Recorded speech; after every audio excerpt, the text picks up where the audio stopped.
Good morning again.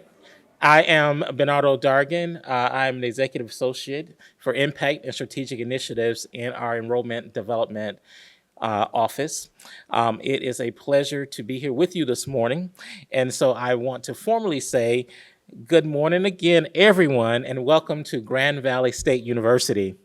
I'm honored to bring greetings on behalf of Vice President Dante Truss, who unfortunately couldn't be with us this morning, but sends his heartfelt regards. Dr. Truss, who also serves as a proud member of the Arbor Circle Board, deeply values the impact the Arbor Circle has on our community, and he stands firmly behind the mission we're celebrating today. I'd also like to acknowledge and thank Grand Valley's president, Dr. Philomena Mantella, for her leadership and support in fostering meaningful community partnerships. Her commitment to community engagement is essential to making events like this possible, where we come together in pursuit of shared goals. I hope you all have had the opportunity to meet our president at some point. She is a rock star in the higher ed community. So if you have not had an opportunity, I hope you will find time to engage in some of our events in the future and meet with her. She's an awesome person.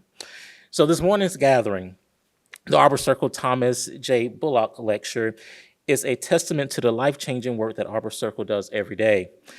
At Arbor Circle, the focus is clear: supporting individuals and families on their journey to greater well-being and resilience. We understand that true community strength comes from investing in people. Again, we understand that true community strength comes from investing in people, the most valuable resource we have, and particularly in those who dedicate their lives to supporting others. Whether you're a longtime professional or a student beginning this journey, we are grateful for your commitment. I know that we do have a few students who are connected and involved, and so we look forward to your future professional careers throughout this journey. So to help us to officially begin today's program, I am pleased to introduce a rock star herself in the community, Kristen Geetson. Did I say that right? Oh, I got it right. Good. President and CEO of Arbor Circle. Kristen, thank you for being here today and for your leadership in advancing Arbor Circle's vital mission. Please join me in welcoming Kristen. Thank you all. Thank you so much. Good morning, everyone, and thank you so much for being here today. And thank you, Bernardo and Grand Valley, for hosting this event for us today. I just wanted to note that the event today is being recorded and it will be shared with all participants. And depending on how our presentations go and the timing toward the end, we may have some time for some Q&A. So please hold your questions until the end of the event. I'd like to do a special thank you for Linda Zeller being here today. She is our regional director at SAMHSA, and we're very fortunate to have her here today. Thank you, Linda. Also, a special thank you to James and Barbara Haveman for bringing us all together today. Thank you. Jim has been a dedicated partner in this work for decades, working to build greater health infrastructure at the local and state levels and globally. Twice he served as the director of what is now the Michigan Department of Health and Human Services. He's a social worker by training and passionate about creating opportunities for individuals in the field to come together and learn from one another, as we are doing today. Jim and Barb created this opportunity to honor Thomas J. Bullock, a pioneer in substance use treatment and recovery whose life was cut too short.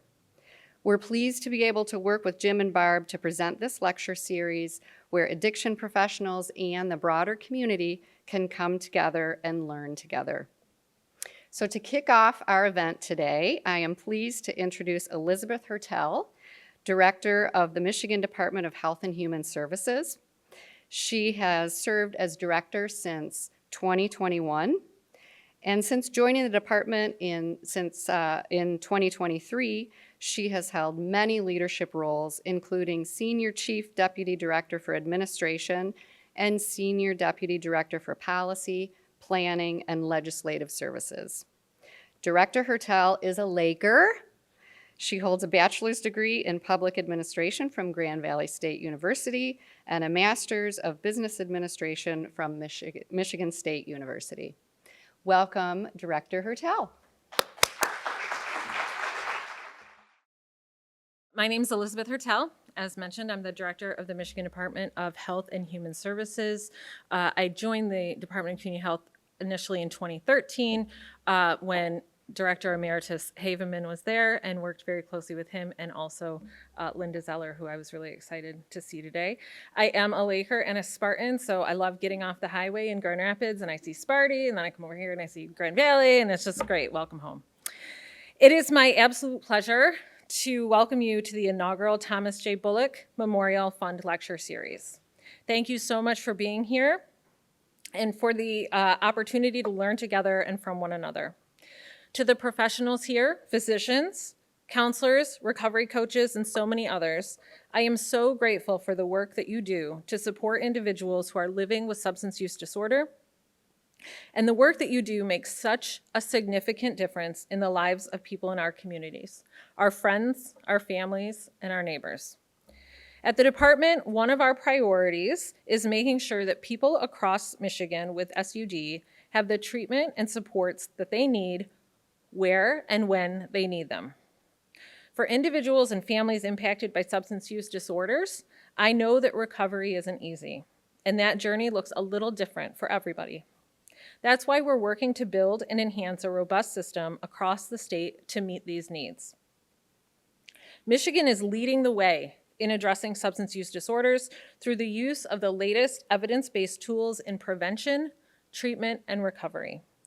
We remain committed to investing in these practices to ensure people in Michigan who are impacted by substance use disorders and overdoses continues to decline.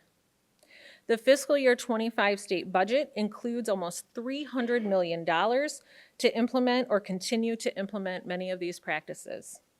Just to name a few, last week we issued a request for proposals to expand recovery support center services for individuals who are seeking long-term recovery options, a recovery incentive pilot for Medicaid and Healthy Michigan Plan enrollees that provides motivational incentives for people who achieve treatment goals. We continue naloxone distribution and overdose education along with peer recovery, services for individuals who are enrolled in our treatment or recovery programs. We've expanded hospital-based programs like Eat, Sleep, Console to provide support and improve the health outcomes of babies who have been exposed to opioids. In an effort to remove barriers to access, the department has funded local organizations to provide transportation to and from treatment, recovery, or harm reduction services. And because we believe that everyone deserves access to behavioral health care, when, where, and at the level that they need, the department remains committed to expanding and improving access to behavioral health care.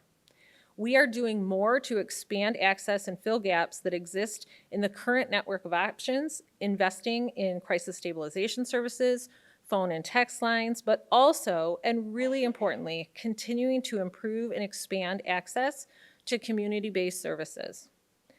Individuals and their families should be able to find the support that they need wherever they are, at home, at school, at work, or anywhere in their community, and close to home.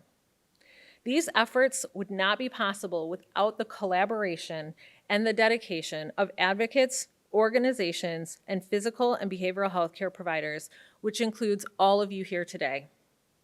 I am so grateful that we can prioritize these initiatives and system changes so that we can improve the lives of individuals and families. And keep in mind, these are your friends, these are your neighbors, these are the people that you see at church and at school and at work across the state.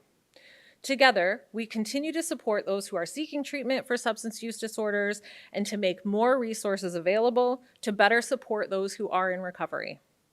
Today's lecture series provides an excellent opportunity for that collaboration to begin and offers a space to exchange ideas and stories.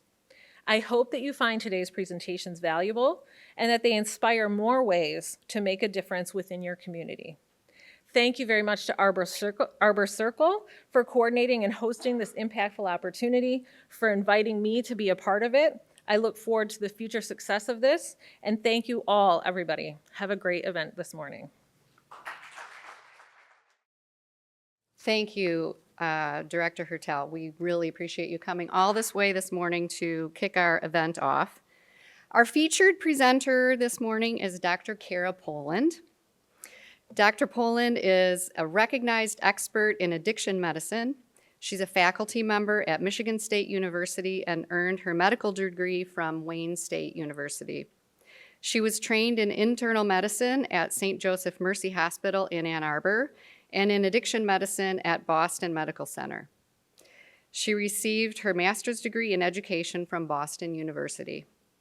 She has an interest in educating healthcare providers and providers in training to improve care for patients with substance use disorders. Today, Dr. Poland will present on the history of substance use disorder treatment and challenges. Please join me in welcoming Dr. Poland.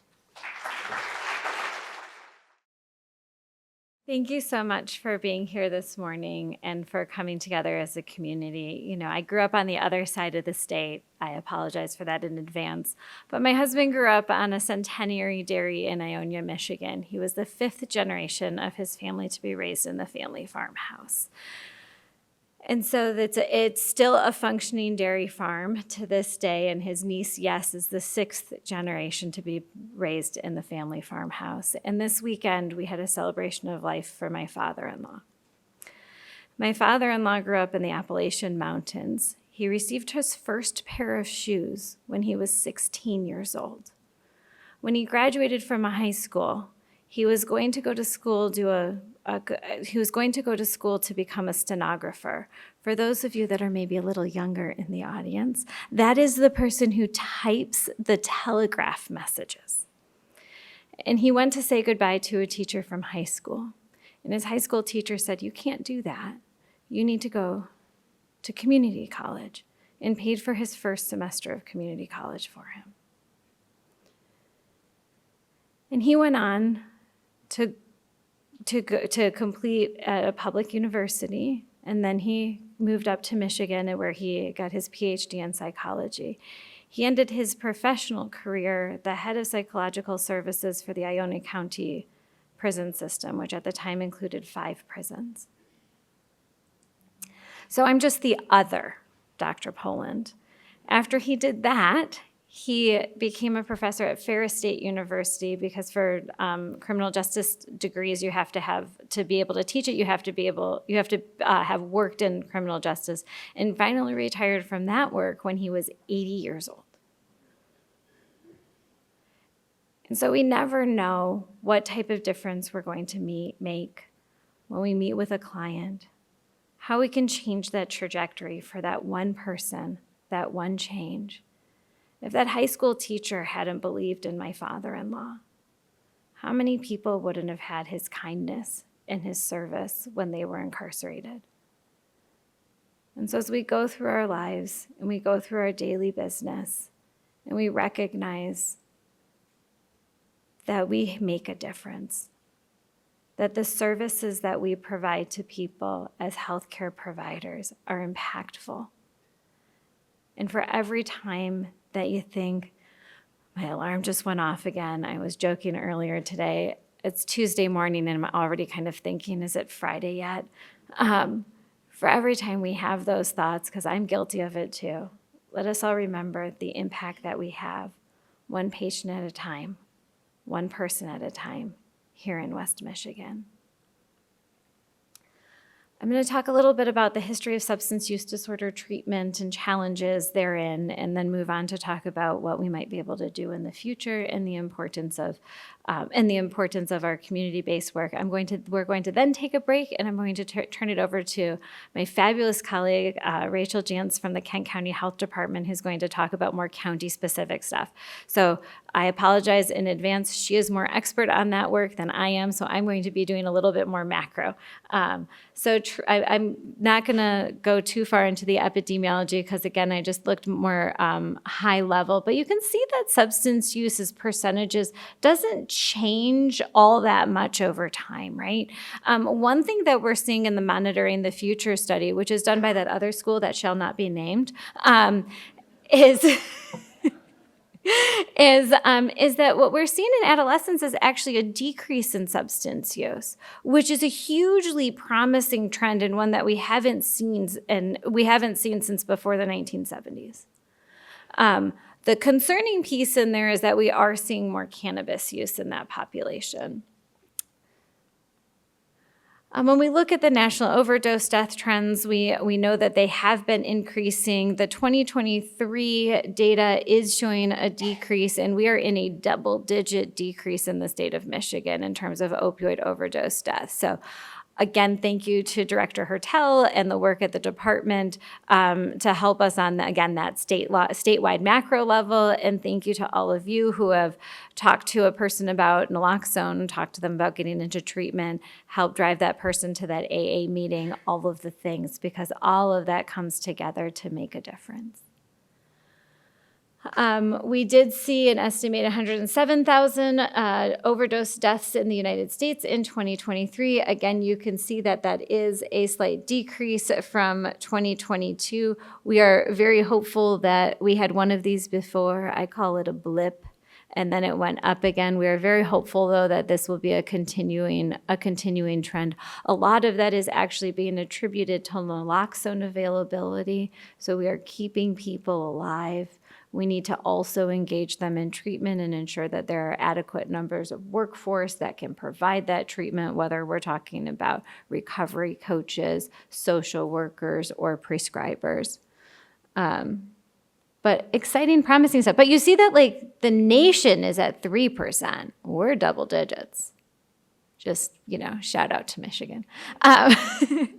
Again, we still see that alcohol use disorder is the most commonly held substance use disorder, with illicit drug use coming behind that and cannabis down a little bit below that.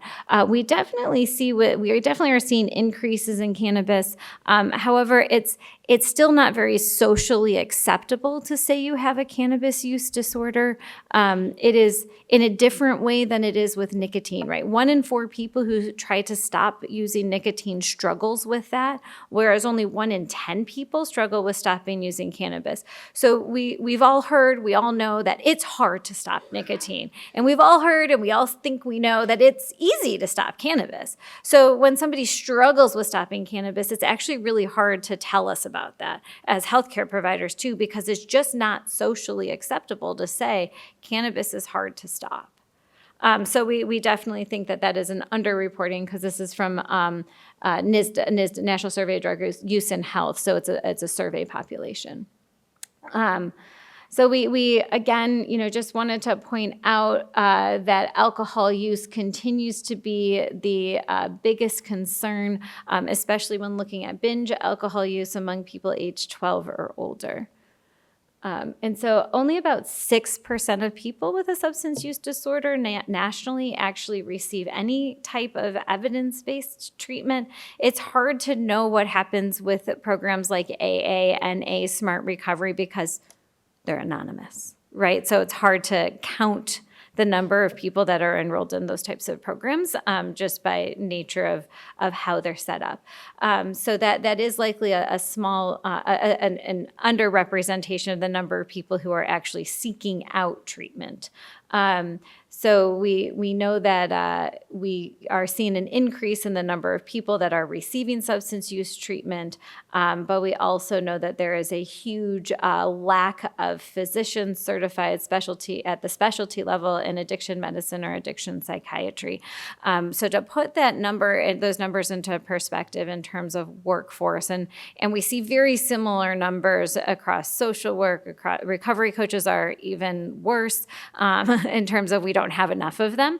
I'm sure that's not a surprise to anybody who works with recovery coaches or has had the behemoth job of trying to recruit a recovery coach.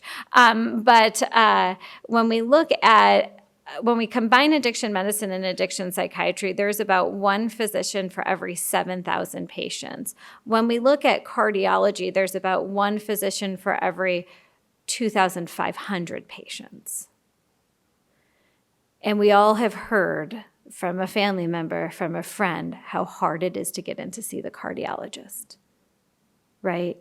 So we have a huge workforce shortage that needs to be addressed. But through SAMHSA funding that flowed through the Department of Health and Human Services, we've actually increased the addiction medicine workforce since 2018 in the state of Michigan by over 40%. So we have increased that access. There are access points for physicians at many of our hospital systems, as well as private practices here in Grand Rapids. So let's talk a little bit about substance use more broadly. So when we look at alcohol, when we look at opioids, these substances have been used for literal millennia, right? And I think the biggest thing is they're not all bad. And they're not all good, right? They're very powerful substances. So when we look at the number of substances that actually affect the pleasure reward center that are substances of misuse, it's only like 20 different chemicals. That's it. One of them being sugar. I know. Did you know that when a baby's born, they actually, for the first few days of their life, you can actually use sugar as analgesia like we use opioids post-operatively? Yes. And then you know what happens? Formula, breast milk, please feed your baby safely and appropriately. It has a lot of sugar in it. So do you know what happens after a few days? They become sugar tolerant. And it no longer has that analgesic effect. Isn't that it's mind-blowing to me. So this is why, how many of us have gone out and decided, New Year's is just around the corner because somehow it's the last week of October. I don't know. The time is not working in my favor right now. So how many people have had that New Year's resolution or made that plan and done all the right things, right? All the things that we know from things like smoking cessation. Pick a quit date. Have a plan. Decide what you're going to do to replace that behavior, right? We do all these things with our clients, with our patients, right? So we do it ourselves, right?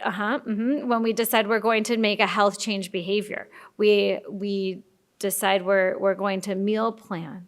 We're going to go to the gym more frequently. We're going to do whatever that is. And the hardest thing is to get started, right? We all know this. We've learned this with our patients. We've learned this in our own lives. But then you know what happens? If I go on the no chocolate cake diet, you know what's going to happen? I'm going to go to a restaurant. I have children. They're 10 and 12. We don't actually go to fancy restaurants. But in this hypothetical situation, let's imagine that I do, okay? I go to this fancy restaurant, and do they come out, does the staff come out with a plate of salads, and they're like, this salad is organically grown, mixed, or do they come out at the end with a big pile of desserts, and they're like, and this chocolate torte is made with chocolate harvested from, right? And they go through this whole song and dance about each of the desserts. You know what they're doing? They're going after your pleasure reward center. And you've already told them that you don't want dessert because you're on the no chocolate torte diet. And then what happens? You see that chocolate torte, and that stop mechanism from your frontal lobe doesn't quite work as well. Because that drive, that dopamine drive, our drive chemical is dopamine. Our happy chemical, the thing that makes us feel good, is endorphins. Those are opioids. It's not, dopamine doesn't make you feel good. Dopamine makes you say, that felt good, we should do it again. Dopamine is drive. So your dopamine goes, don't stop. Go, chocolate torte day. And then you go home and you're like, I ate too much and I had the chocolate cake, and screw it, now I'm going to have some ice cream because I just blew the diet out of the water, right? It's one pleasure reward center. So addiction is super relatable. Everybody has struggled with something that has affected their pleasure reward center, something that makes it harder to do the right thing, the healthier thing, and often the thing that you want to do because of that drive for pleasure from the pleasure reward center. So when we look at time, when we look at the millennia, right, and we look at alcohol use over time, and we look at opioid use over time, these have been around for a really long time. And just like we have to recognize the power of the foods that we eat and how they affect our bodies, we have to recognize that these substances of potential misuse are very, very powerful, and they affect that same area of the brain. They all interact with that one little pleasure reward center, and so we have to recognize that in the case of opioids, they are very powerful analgesics. Look. I'm one of those terrible, horrible people who my first labor and delivery lasted like 6 hours and my second one was 45 minutes. So there just like wasn't time for an epidural. It wasn't that I didn't want one, trust me. It was just that like they just came out. And I'm telling you, my daughter came out in one push. I often tell her, and you haven't stopped since then. But we have to recognize that these medications, that epidural that we give somebody in labor and delivery, I really like people deserve to have that pain control. They deserve to have that analgesia. They deserve to, if I have a bad accident and my femur is sticking out of my leg, please give me all the opioids in the world. As the addiction doctor, know that I will be off of them really quickly because like the paranoia of the addiction doctor on opioids is worse than the pain a lot of times, and but we also can see that this wasn't unique to a region or imported. This was a universal truth that humans have been using some of these substances to alter the way we feel for a really long time, and we have to recognize that power and use it when appropriate in medicine, and as well as making sure that we we use them safely and appropriately, and we understand that by the time somebody is treatment seeking, they're no longer deriving pleasure; they're relieving the pain of withdrawal. And so the more we can kind of look at them from that humanistic lens, we're going to go from like Hippocrates to the 50s, because why not? I have a bunch of slides in between. If other people are like huge history buffs and enjoy that kind of stuff, I'm happy to talk for hours about this. But I don't feel like everybody is there with me. So we're going to jump ahead to the 1950s and 60s with a brief stint in the 19teens and 1920s. So in 1914, we had the Harrison Narcotic Tax Act. And what the Harrison Narcotic Tax Act said is that it said it was illegal to prescribe opioids to treat an opioid use disorder. So in the United States, it's illegal to prescribe an opioid to treat an opioid use disorder unless you fall under one of the exceptions. It is not like this if we go to the motherland. I'm a Canadian citizen.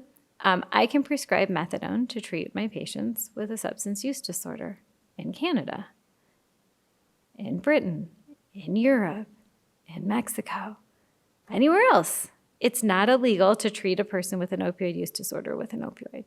But because of the Harrison Narcotic Tax Act from 1914, and after this meeting, we're all going to go outside and crank our cars to turn them on, right? No? Meaning math, data, science changes, right? But we have some of these federal limitations that change what we can do. It's not necessarily what the science says is best. So we started seeing this advent of treatment of an opioid use disorder utilizing methadone. And it was really in the 1950s was when we had the war on drugs era, and the whole methadone treatment system is predicated on this concept of people who need to be on methadone need to be in a highly monitored, regulated environment because of the criminal nature of their disease. That was what was going on 70 years ago. And that is what we live with today, right? And so we started to see that, we started to see, and at that time, opioid use was a more urban issue. So to this date, 80% of counties across the United States do not have access to a methadone clinic. They don't have a methadone clinic. There is one methadone clinic in the Upper Peninsula in St. Ignace, just across the Mackinac Bridge. And the next one closer is Gaylord, and then we come down to Mount Pleasant. The closest methadone clinic to Traverse City is the Mount Pleasant Methadone Clinic.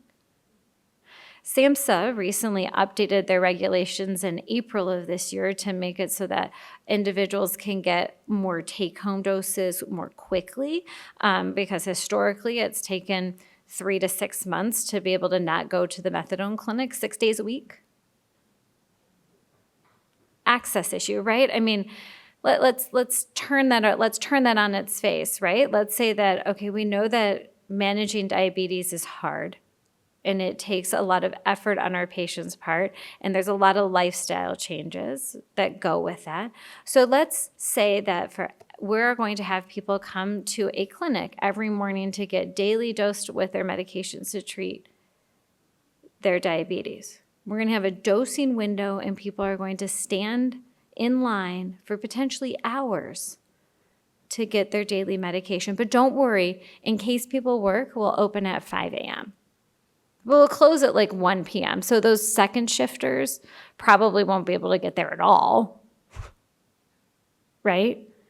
And so just, you can see where this sort of system has, there's a lot of surveillance. There's not very, when you walk into your primary care office, are there cameras surveilling you? Are there guards with, is there security there? Like some of this is just predicated on these old laws from the 1950s. We saw that around the same time is when Alcoholics Anonymous was founded in 1935, and we start to see our first medications to treat a substance use disorder. Now, when we look at other areas of medicine, like we look at cardiology, so I like to pick on the cardiology. I don't know if you've noticed yet, but we're going to pick on cardiology some more. So they've got like classes of medications like ACE inhibitors and beta blockers and statins and all this stuff for your cardiac health, right? And your doctor might start you on one ACE inhibitor, and then they're like, oh, I don't know, maybe that's not the right one for you. I'm going to start you on another one. There's like a bajillion medications that they can use. In addiction, if we take out nicotine replacement therapies, we have like 7 FDA-approved medications. Like a monkey can do my job. The only reason I'm a specialist is because I know the difference between naltrexone and naloxone, purely based on their names being so similar. Right? But all joking aside, like what we have to treat addiction is infinitesimal compared to what we have to treat so many other medical illnesses, right? And a lot of that, again, goes back to stigma against individuals that have a substance use disorder. That idea that, they should just be able to quit, that we're giving them a crutch when we provide them with medications. And none of that is true, but you can see that like, all of the, we have not had the availability of medications or the availability of alternatives to support that brain chemistry until well after the 1950s even, right? Because that disulfiram, what it does is it actually affects liver enzymes and makes you sick if you're exposed to alcohol. So it actually isn't affecting the disease. It's almost like a prevention effort, right? Rather than a actual treatment. And we know that if you are not observed daily while taking your disulfiram, that your success rates that the effectiveness of that medication is in the single digits. So it's not even a very effective medication, frankly, because if you decide you want to go drinking on Friday, just don't take your medication starting Wednesday. You'll be good.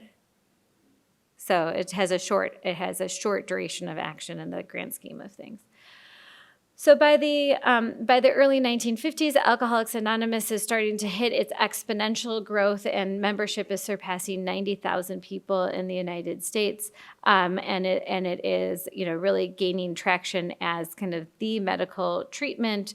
It wasn't until 1952 that the American Medical Association defined, air quotes, alcoholism as a primary chronic disease influenced by genetic, psychosocial, and environmental factors. So it wasn't until the 1950s that addiction was recognized as a disease, and that is limited to alcohol use, right? The Veterans Administration is, to this date, the largest provider of addiction treatment in the United States. So the VA was an early adopter. So they've been able to kind of process, improve, and develop, and hire the staffing and all of those things since before many folks in the House of Medicine, so to speak, were really thinking about addiction even as a disease. For those of you who are super curious, second largest is the Department of Corrections. Halfway House Association was founded in 1958, really looking at that recovery-focused housing. So you can see there's a lot of good efforts going on, but remember that in the background, from the federal level, we are in the middle of the Nixon war on drugs, Just Say No campaigns, really impacting impacting the ability to move treatment forward. So this is kind of when we really saw the bifurcation of the drug treatment system being separate from the rest of a person's health care. And a lot of that is predicated on this idea that substance use is causing harm to our communities. And so we need to put those people someplace else because they are not deserving of being embedded within our community. Methadone is now finally approved in 1972, again through that methadone, through the currently what we have, the opioid treatment program, OTP, methadone clinic systems. In 1970, we got the Controlled Substances Act, which is what says that heroin is a Schedule I and is illegal. Cannabis is currently Schedule I and is illegal. Schedule II medications do include things like cocaine, though. Because apparently cocaine has medicinal benefit, but heroin doesn't. Yet if we go over to England, they use heroin in end-of-life care. We use cocaine in anesthesiology, in case you were curious. It helps wake people up post-op. So my point being is that we have these schedules based on perceived risk of these substances. Fentanyl is Schedule II, right? Because it's used here in analgesia, inclusive of end-of-life care. So we have these kind of, it's not completely arbitrary, but somewhat arbitrary scheduling of substances in the United States. In 1971, we get naloxone or Narcan, strong work. Betty Ford is founding the Betty Ford Center. It is around this time that Hazelden is also formed, Cocaine Anonymous. So we start seeing some of the branching of the Alcoholics Anonymous philosophy to utilization in other substances. And it is now 1987 when the AMA recognizes all drugs of misuse as substance use disorders. So, it took us from 1952 to 1987 to move that forward. And so we have Smart Recovery coming out as a non-12-step program emphasizing self-empowerment. We have quite a few of those here in Kent County, programs here in Kent County, which is an alternative for individuals who would like one over the other.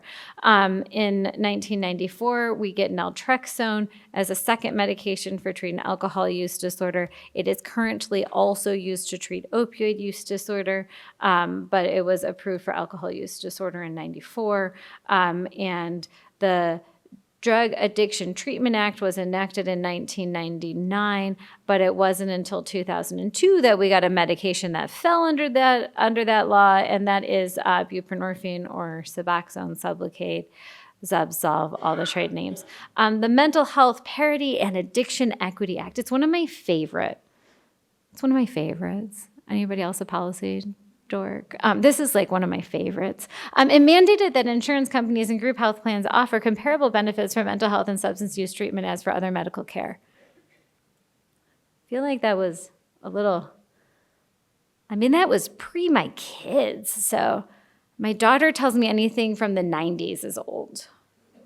So I guess it doesn't quite hit the 10-year-old threshold of old, but I feel like it's been a while since that's been out there, and I do not think we have quite made it to comparable benefits, right? Anybody who has commercial insurance will probably notice that when they flip to the back of their card, there's a number for physical health, and then there's a number for mental health. I like to tell people that neurology is where the brain is. I live in the ether. And that's why that is. The Affordable Care Act in 2010 expanded the Mental Health Parity and Addiction Equity Act further. And then in 2016, we had the AMA removing pain as a vital sign from professional standards of medical care. This is a real busy slide that is just saying that we made this exception so that special people who did this extra training, because we want lots of barriers as an exception to the Harrison Narcotic Tax Act of 1914 in order to be able to prescribe life-saving medication that reduces the outcome of death by 50% for somebody with an opioid use disorder. We should make that difficult to prescribe. These are the acts that slowly break that down. Somehow, Congress thought in 2021, when they came out with the MATE Act, which was implemented in 2022, on my husband's birthday, I think that was meant to be my birthday, that they deregulated buprenorphine. And they thought that this would result in a huge uptick in number of people treated. I guess they failed to understand that you have to be trained to do this. And then there's this other little thing called stigma that prevents people from doing this. So we really have a lot of work to continue to advocate for normalizing the treatment of a substance use disorder by prescribers, including advanced practice registered nurses, physicians associates, and physicians. So we have the DSM-5 diagnostic criteria for substance use disorder. It's the only thing I really want to point out is that anybody who uses substances on a regular and consistent basis will have kind of that pharmacologic on the far left or right side for you all. On the far right side, anyone who consistently uses substances is at risk for tolerance and withdrawal. And so therefore, just having tolerance and withdrawal is not sufficient criteria to diagnose a substance use disorder. There has to be kind of something that is, I kind of phrase this as ego dystonic, right? Something that is making them not feel great about their substance use. There has to be that component going on. And so that is what, that is what truly defines a substance use disorder. So there is a population of people, I guess, that's out there that can use substances, maybe develop some tolerance and withdrawal, but not have a substance use disorder. We're going to talk a little bit about medications. I will try not to put anybody to sleep. We may skip some of the slides because I feel like I've covered some of what I usually say here. There are 3 FDA-approved medications to treat an opioid use disorder. Studies show that medications are clinically effective in reducing drug use and promoting sustained treatment. The only 2 ways to impact the outcome of death in treatment for an opioid use disorder are methadone and buprenorphine. They reduce the outcome of death by 50%. There is no other comparable treatment. Study out of Mass Gen showed that nothing else reduces the outcome of death. So if you are working in an abstinence-based program, you are not reducing the outcome of death. I am not saying that everybody needs to be on medications for an opioid use disorder for life. I'm also not saying that medications for an opioid use disorder are the correct answer for every person who has an opioid use disorder. What I am saying is that every person with an opioid use disorder deserves and should ethically and morally be offered medication to treat their opioid use disorder. That is the only correct answer.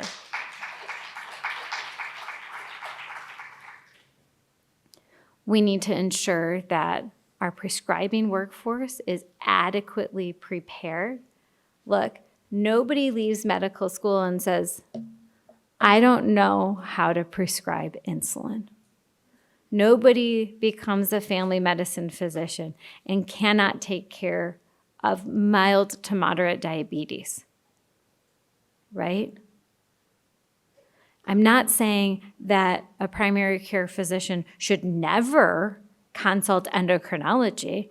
When I talk to my medical students, residents, and fellows, my physicians in training, I tell them, I actually care less about what you know than about you knowing what the boundaries of your knowledge are. I can always look something up, phone a friend, refer to another specialist. But what I can't do is harm somebody. And so that's why that's the most important thing for us to know. Now, in my own clinic, I am always offering psychosocial treatment, right? Because we know that people live in a world and in an environment, right? And that those environments can impact their ability to be successful in treatment, right? So I'm also not saying that there is no role for counseling, therapy, social work. Look, my mom died when I was 27. I saw my son's heartbeat on ultrasound the morning that she died. Like at 11 a.m. was that appointment, and my mom died at 1:15 that afternoon. So I was in therapy 2 weeks after, like to the day, 2 weeks after she died, because like I knew enough to know I didn't know, right? And that the best thing for me was to process that in as healthy of a way as possible, which meant getting some help with that. And letting it happen. We have this agreement in my house. It's called The Thing. The Thing is motivational interviewing. You know where I'm going with this. So my husband will tell me I can't do the thing, and then I will say to him, okay, we can do this 2 ways. You can do what I'm asking you to do. That is option 1. Option 2 is I can do the thing and make you think it's your idea to do the thing I want you to do. Would you choose door 1 or door 2? Right? But kind of letting the CBT happen and not thinking about the fact that the therapist was doing CBT, right? That I was working with. But really, we want to provide. I tell my patients all the time that like I have some math, I have some science, I know the studies.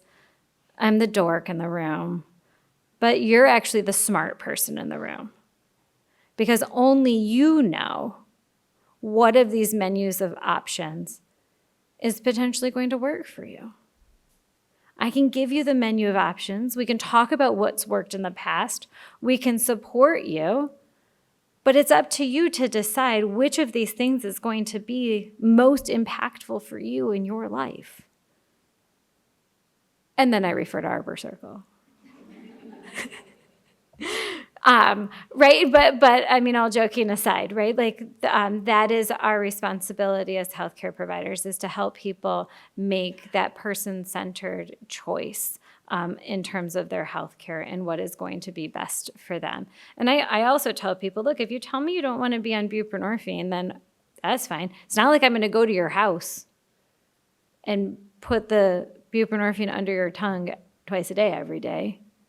I just need to know what you're actually doing and what you're not doing so that we can make intelligent decisions about your life. Like, I don't have an addictionometer. Although the social workers I work with, I am convinced part of social work school is the receipt of a magic wand. I don't know about anybody else, but I am convinced. You all know what MSW stands for, right? Make stuff work? Or maybe insert a different word for S, but it's being recorded. That's what MSW stands for, right? We really want to make sure that people have the opportunity to select what's going to work in their life, and then taking that one level further and recognizing that one day, I have a 10-year-old daughter, and she critiques my dressing at this point. And when I walked out this morning, she looked at me and she goes, "Mom is going to be 77. I was like, "Eleanor, that ship sailed. I'm dressing like this." Right? But we're entitled to change our minds, right? And our patients are entitled to change our minds. So if we try something and it's not working for them, there's no harm in saying, we gave it a good try. It didn't work the way we wanted it to, and now we're going to move on to a different opportunity. We're going to revise and revisit, right? But it's really hard to revise and revisit when there's chaos around you in your life, when you don't have a safe environment to go to. And so I, try to remember the privilege that I lead, right? I'm a physician, let's be clear, right? We're not worried about paying the rent in my house. I'm a salaried employee. If I miss a day of work, I miss a day of work, right? When my father-in-law died, I was just gone for a week. Some of my patients can't do that, like literally cannot do that. So remembering the point of privilege that we have and putting that into perspective when we talk to our patients, when we talk to our clients, when we're working with individuals that are different from us in the community is really a key factor to safely and appropriately treating substance use disorders. So now we're going to talk about medications because they are a component of it.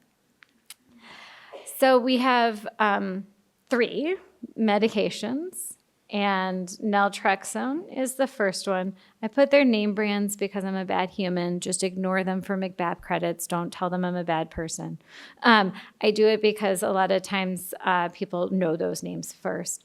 And again, that one is used to treat alcohol and opioid use disorder. Methadone is used to treat opioid use disorder, and buprenorphine naloxone or buprenorphine monoproduct is used to treat opioid use disorder exclusively.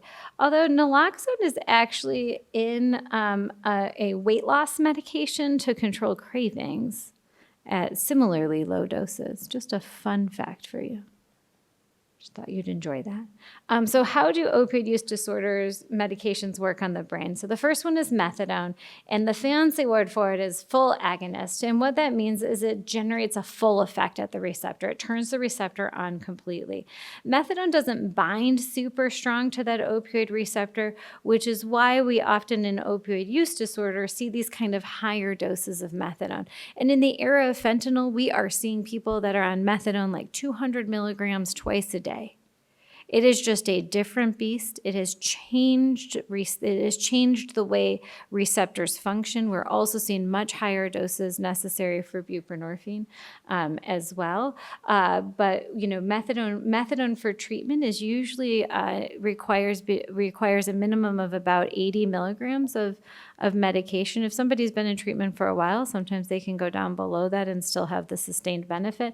But with methadone, you want to be at 80 milligrams. But because methadone can affect the heart, you can only start methadone at about 30 milligrams as the initial dose, and then you can give an additional 10 afterward. Doesn't matter if somebody's in the hospital or at the methadone clinic, right? It's purely a safety, a dose safety issue and concern. So what we have to do with methadone is we have to slowly titrate it out. So when somebody's early in methadone treatment, if you're working with them and they use, you're like, I'm sorry, that sucks. Let's keep going, right?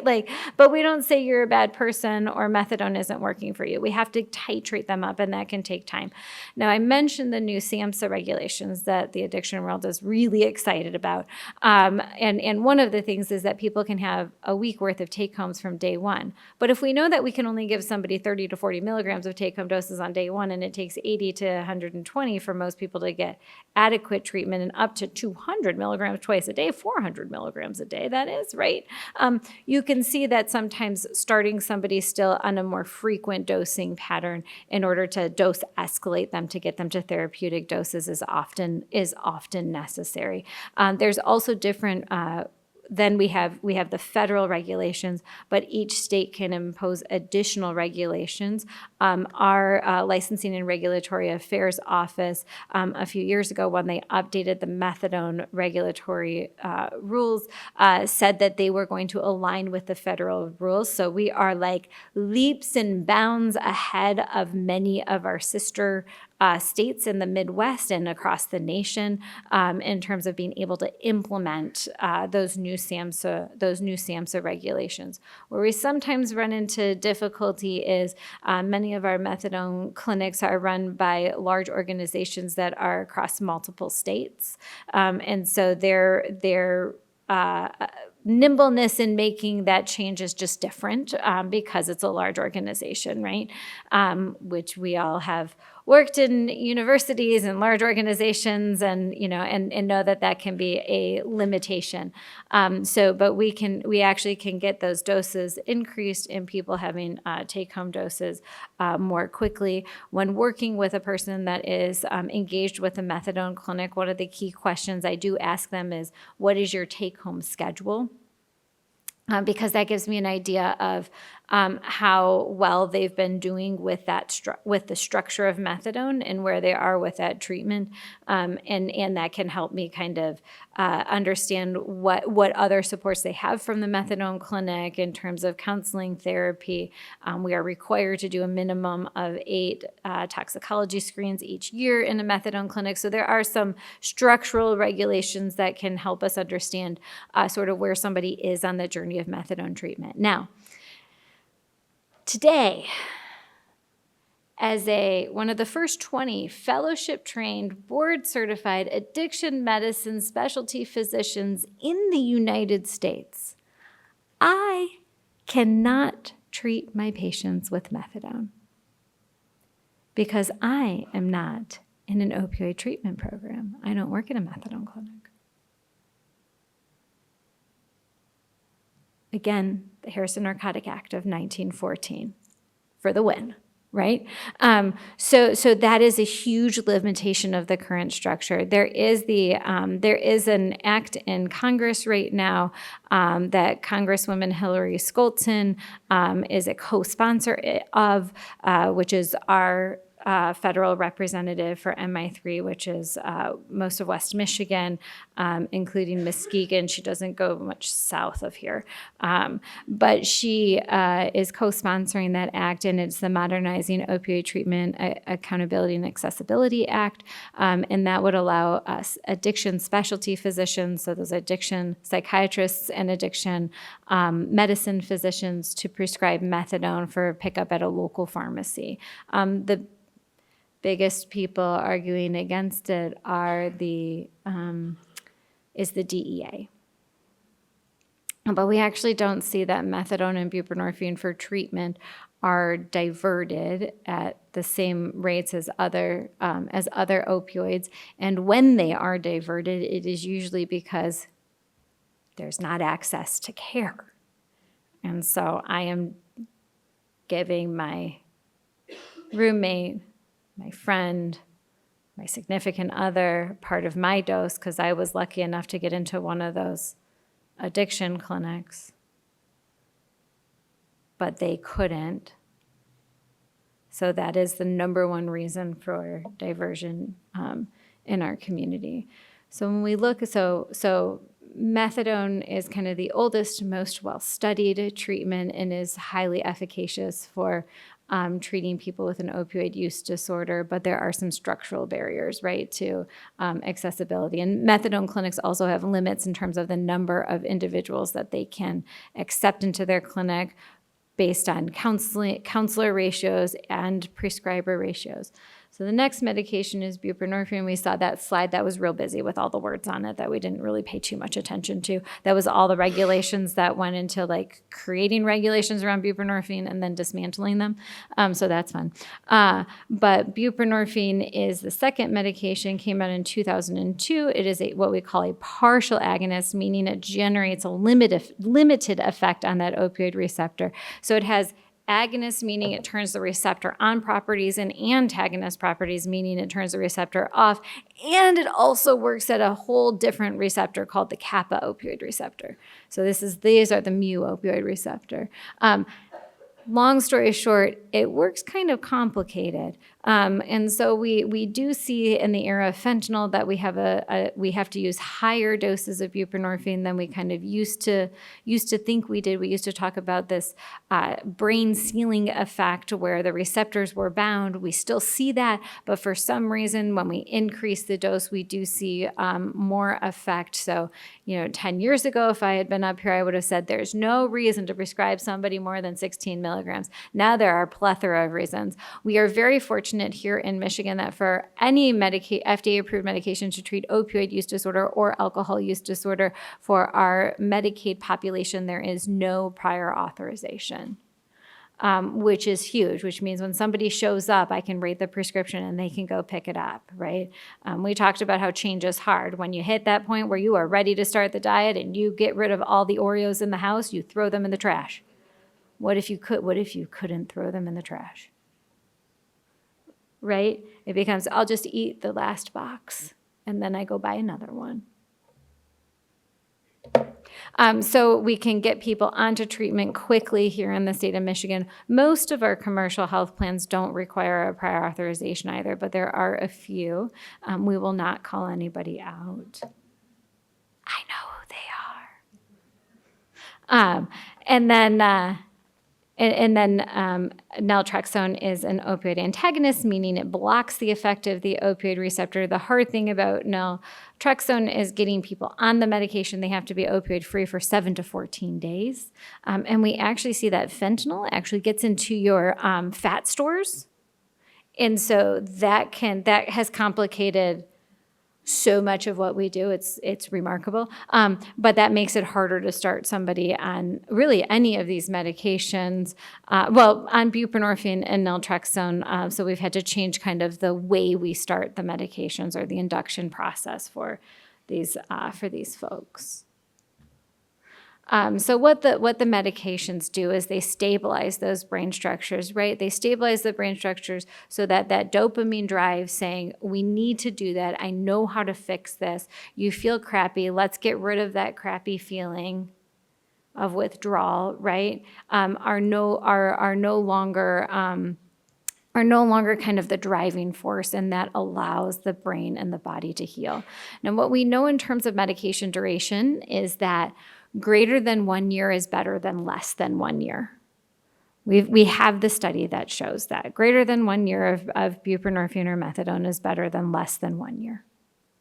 What we don't know is if 7 years is better than 2 years, or if 7 years is worse than 2 years. We don't know anything beyond that. But that came out of the fact that many insurances used to have a lifetime limit of 1 year on the medication, so we needed some data to say that's not okay. So the conversation that I have with patients, because a conversation that comes up pretty regularly is the tapering conversation. Sometimes the medication can feel a little bit like a ball and chain, right?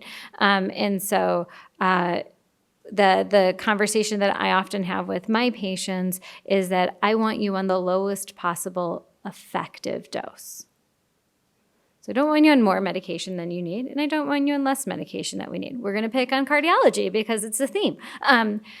There are certain blood pressure medications that if you just stop them abruptly, your blood pressure can skyrocket up and result in a stroke or a seizure or kidney failure or a heart attack. We don't want people to do that, but we have this magical thing called a blood pressure cuff. And we can kind of monitor that taper, right? If somebody comes in and has done the lifestyle changes and lost 50 pounds and comes in to see their cardiologist and says, "Doctor, I am getting dizzy and lightheaded." The cardiologist doesn't tell them to go to the store and buy a box of Ho-Hos and gain some more weight back. They adjust their medications, right? So if somebody's been in recovery for 3, 4, or 5 years, maybe it's appropriate to have the conversation of, maybe we should adjust your medications. Simple, right? The problem is people become tolerant to this medication, and there's like an emotional attachment that people have to their medications for an opioid use disorder that frankly they do not have to their blood pressure medication, where oftentimes the medication is the symbol of the change in their life. The medication becomes the symbol of that new start of their recovery, of their treatment. And so now they've done all these other things, and their life and their world and their brain actually look different. Like their brain physically looks different on MRI scans. It's pretty remarkable. But their brain has built the number of receptors to match the dose of medication. So if I drop the dose of medication too quickly, they're going to go into withdrawal. So what we have to do is just like with that hypertensive medication, we have to lower it and let the body adjust, and lower it and let the body adjust, and take our time and not have a goal. Not say we're going to do this by this date or that time or to this dose or to that dose, and just say like we're going to see how your body reacts. That is a much safer environment for somebody to come back in and say, yeah, it worked, it didn't work. And you know, we live in a community that has that has a high number of folks that celebrate kind of the winter holidays like Christmas, Hanukkah. And so I always tell my patients, I just have a policy of not tapering from Thanksgiving to New Year. Now, again, I'm not going to be at your house putting the medication in your mouth. So if you tell me you want to taper, I'm not going to, even if I said no, it's not like it's going to work, right? But, I recommend that we hold on that, because even if you don't celebrate those, those particular holidays, there's a lot of other stress, right? If you have children, they're out of school, right? You have to figure out childcare for them.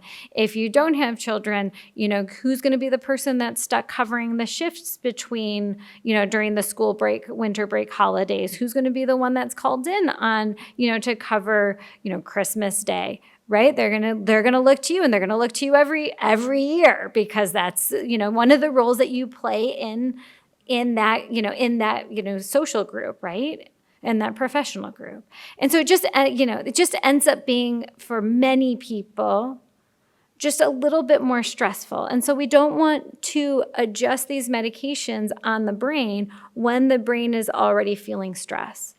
So I tell people I also don't taper during like funerals, weddings. It can be good stress. It can be bad stress, right? We just want to be a little careful, and we want to listen to what the person is saying to us about their taper. And I, and in my own world, like sometimes people come in and like I have the power because I have the prescription pad. It's really on my phone, so I don't know why I pretend I'm writing something. This. Right? It's so sometimes it's hard for patients to tell me what's going on, because there's a little bit of like, they might want to show me that they've done it, or they think it's going to please me, or I have the power and control because I write the prescription. I also am usually the healthcare provider that is seeing them least frequently, right? And it's somewhat easier to like get your stuff together, come to a doctor's appointment, and be present there for, the 30 minutes that they get with me before, whereas it's harder to do that when you're seeing a therapist for an hour every week. It's harder to do that when your recovery coach is calling you every day. So, don't ever feel bad about, I've had people say, well, you're so busy. Yes, so are you all. I don't own busy, right? But that communication amongst us as healthcare teams is just so important to ensuring that I don't screw up, right? And to make sure that the patient feels safe and comfortable and that information is getting to the appropriate person to help support that individual in their journey. There are a lot of program personnel barriers to providing medication. This idea that about 20% of counselors don't support medication. We have not seen these numbers move. I love treatment philosophy. I love that treatment philosophy. How about evidence-based treatment? I like to call it opinion-based treatment or evidence-based treatment. Then there are access, at the same time when people do want to provide medication, I'm looking at you, Mark Whitty, finding a provider can be a challenge. Mark is with Allegan CMH, so a much more rural community where finding providers is proven to be quite difficult. But he's not alone, clearly. He is in the majority. We are resource rich in Kent County and so fortunate for that. And then there are state regulatory barriers. This is a national survey. I think that we are overall doing better because our licensing and regulatory affairs has actually been a strong partner and proponent of providing medication, which is not true in most of those areas, because that's also where the Board of Medicine sits, right? So they see the bad players that are providing poor care, and they, and so they're the lens that licensing and regulatory affairs can have is sometimes a little bit more negative, because the people that are doing good work rightfully don't come to their attention, hopefully, and if they do, it gets resolved and thrown out quickly.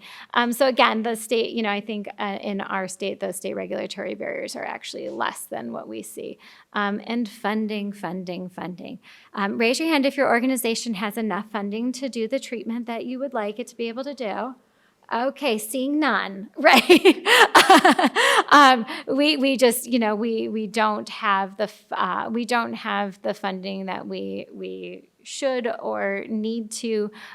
We've again been very fortunate in Michigan. As of January of this year, Medicaid came out with two very important policies to expand the treatment of a substance use disorder. So you can now bill for prescriber or physician level services, so APRN, PA, and MD or DO services to Michigan's Medicaid plans for outpatient-based addiction treatment, inclusive of all diagnoses. In 2014, we initially got one diagnosis for opioid use disorder only. In 2021, that extended to include alcohol use disorder. Medicaid referred to that particular policy as the Poland policy internally. I like to think I had something to do with that. And then we got the expansion to all substance use disorders in January of this year. And then we also got an expansion that requires the HMOs to pay for physician services for addiction consult teams on the inpatient side. So we have seen some pretty good advances in terms of this reimbursement of physician services. Within that, it does include payment for laboratory tests. And again, we do have medications covered by Medicaid. Where this can continue to be a barrier is things like recovery housing and programs that kind of sit a little bit outside of the kind of house of medicine, again, from that antiquated 1950s bifurcation that we saw between physical health and ether health. And so we continue to have difficulty in those arenas in terms of just implementing some of those pieces. So again, this is just talking about, this is the study, if anybody would like to see it, that showed that methadone and buprenorphine are the only therapies linked to lower rates of opioid overdose and opioid-related health issues. We're going to talk briefly about alcohol use disorder. We can have alcohol misuse versus alcohol use disorder. The really cool thing about folks that have alcohol misuse is the impact that a brief intervention can have, because these are the things that I think are cool. Okay, so 2 to 15 minutes by a primary care provider of a brief intervention telling somebody, I'm concerned about your alcohol use in the setting of not an alcohol use disorder, but rather alcohol misuse, actually reduces alcohol use by 50% 6 months after that intervention. 2 to 15 minutes. I spend more than 2 minutes just saying, hi, how was your day with my patients? It's a pretty remarkable reduction in alcohol use from a really, really small intervention. So that, that's something to definitely be aware of, that we can have a huge impact on a population level. Outcomes of excessive alcohol use. So we saw that was about 107,000 deaths from opioids. It is 178,000 deaths in the United States each year from alcohol use, and it shortens lifespan by an average of 24 years. So that's pretty significant, not to mention the economic cost of alcohol use. We also have 3 medications to treat alcohol use disorder because we like to do things in threes in addiction. And remember, I'm not very smart, so one of them is the same as what we've already talked about. So naltrexone is that opioid antagonist, and it does seem to reduce cravings. One thing about naltrexone to be aware of in the setting of alcohol use disorder is it takes between 3 and 4 months for it to take its full effect.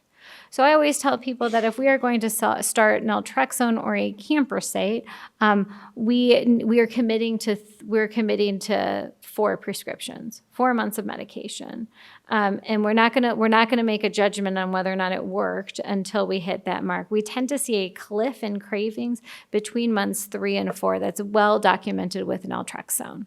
And so that is a very powerful thing if we can get people there. But I don't know about you, but I live in an environment of instant gratification. The pings and the pongs of my cell phone are just one piece of that, right? And so what we don't often like to wait that long. We also want to recognize that we want treatment to be not only over time, but that we want to celebrate the successes that happen over time. So if somebody comes in and they tell you they went from 10 servings of alcohol to 7, that's fantastic. Tell me more about how you were able to do that. Not why not 0, right? And the great thing about both naltrexone and a camprosate is you can actually continue those medications in the setting of alcohol use. Naltrexone is excreted by the liver, so we do have to be careful in people who have elevated liver enzymes or liver dysfunction, including failure, related to alcohol use or otherwise, in somebody who we start that medication on. But people can actually be on start that medication if their liver enzymes are less than 5 times normal, which is like not what happens from general alcohol use without there being something else going on with the liver. So it's pretty well used and able to be used. Naltrexone and camprosate both work differently. You can see that naltrexone is that opioid antagonist, and camprosate is a weak NMDA receptor antagonist and a GABA receptor activator. GABA is the receptor that alcohol itself binds to. And so the great thing about that is you can actually combine those medications. So if somebody is partially successful on one, you can try the other. They have different ways of working in the brain that result in different effects. One kind of increases the time to the next drink, and the other one kind of decreases the amount of drinking when somebody has a drinking day. So they kind of not only look different in the brain, but we see kind of a difference in behavior. And so sometimes that's those are questions that I'm sort of teasing out with the patient. And, oftentimes that's actually information that I get from my partner therapists and recovery coaches, and that's not coming out when I talk to the patient. At least I know my limitations. I did not get a magic wand. There are also many medications that are prescribed off-label to treat an alcohol use disorder. You can see them here as well. None of them have great evidence. I hate gabapentin, like with all of my life. I hate that medication. It's terrible. The place that gabapentin can be useful is early in alcohol use treatment. So for the first 3 to 6 months, gabapentin can improve outcomes, but I'm not a fan of long-term gabapentin. Gabapentin doses over 900 milligrams a day in the setting of pain treatment actually are not proven to improve outcomes. So we definitely prescribe higher doses and overprescribe that medication, but that's a whole different talk. So I'm going to cut myself off. Treatment continues to be an issue with alcohol use disorder, and access to medication is even worse than with opioid use disorder. If you thought 6% was bad, how about 2%? Again, some of that is a lack of provider training and prescribers not understanding alcohol use disorder, but we know that. We know that impacts things. We also know that people with an alcohol use disorder often come to care attention because of a related medical problem rather than specifically for their alcohol use. Guess what we're going to pick on? Who wants to guess? Cardiology. I know. So I had this delightful guy that came to visit me. He had recently retired, and he had seen his cardiologist, and he was on 4 different medications to treat his hypertension. And he came to see the little addiction doctor.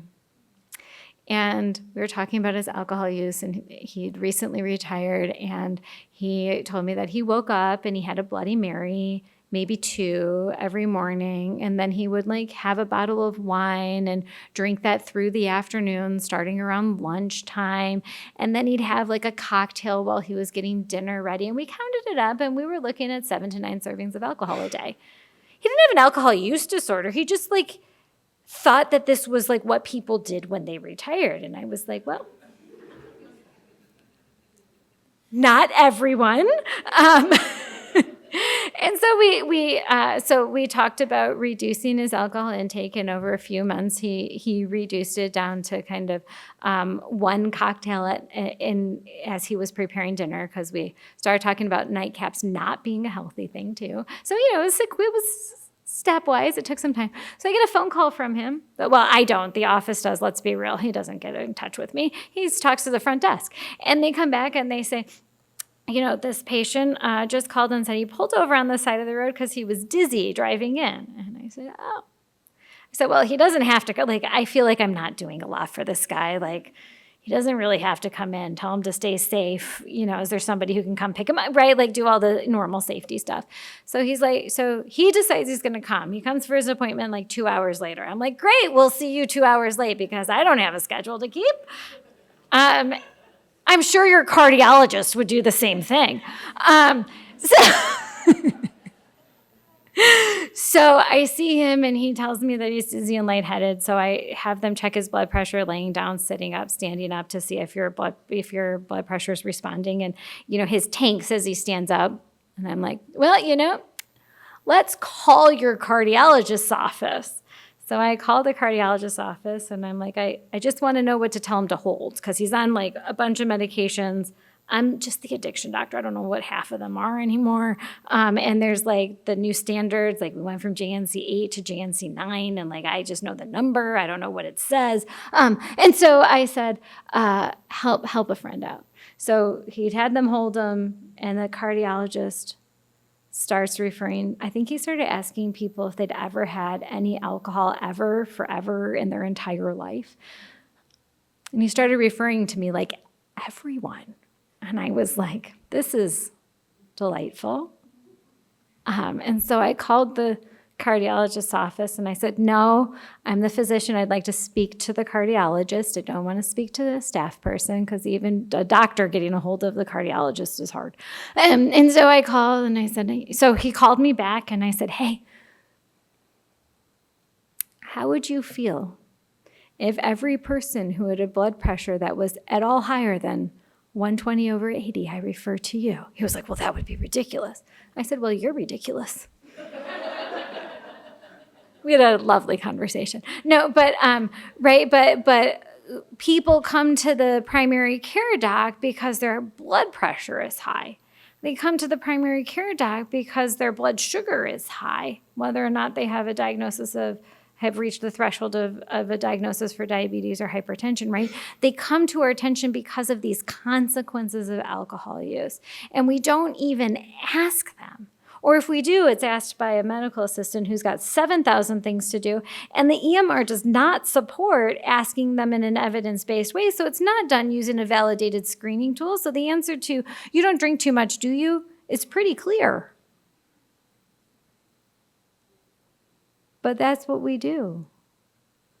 So we have to recognize that people often come to us as the healthcare system for other things, and we need to be screening safely and appropriately for alcohol use.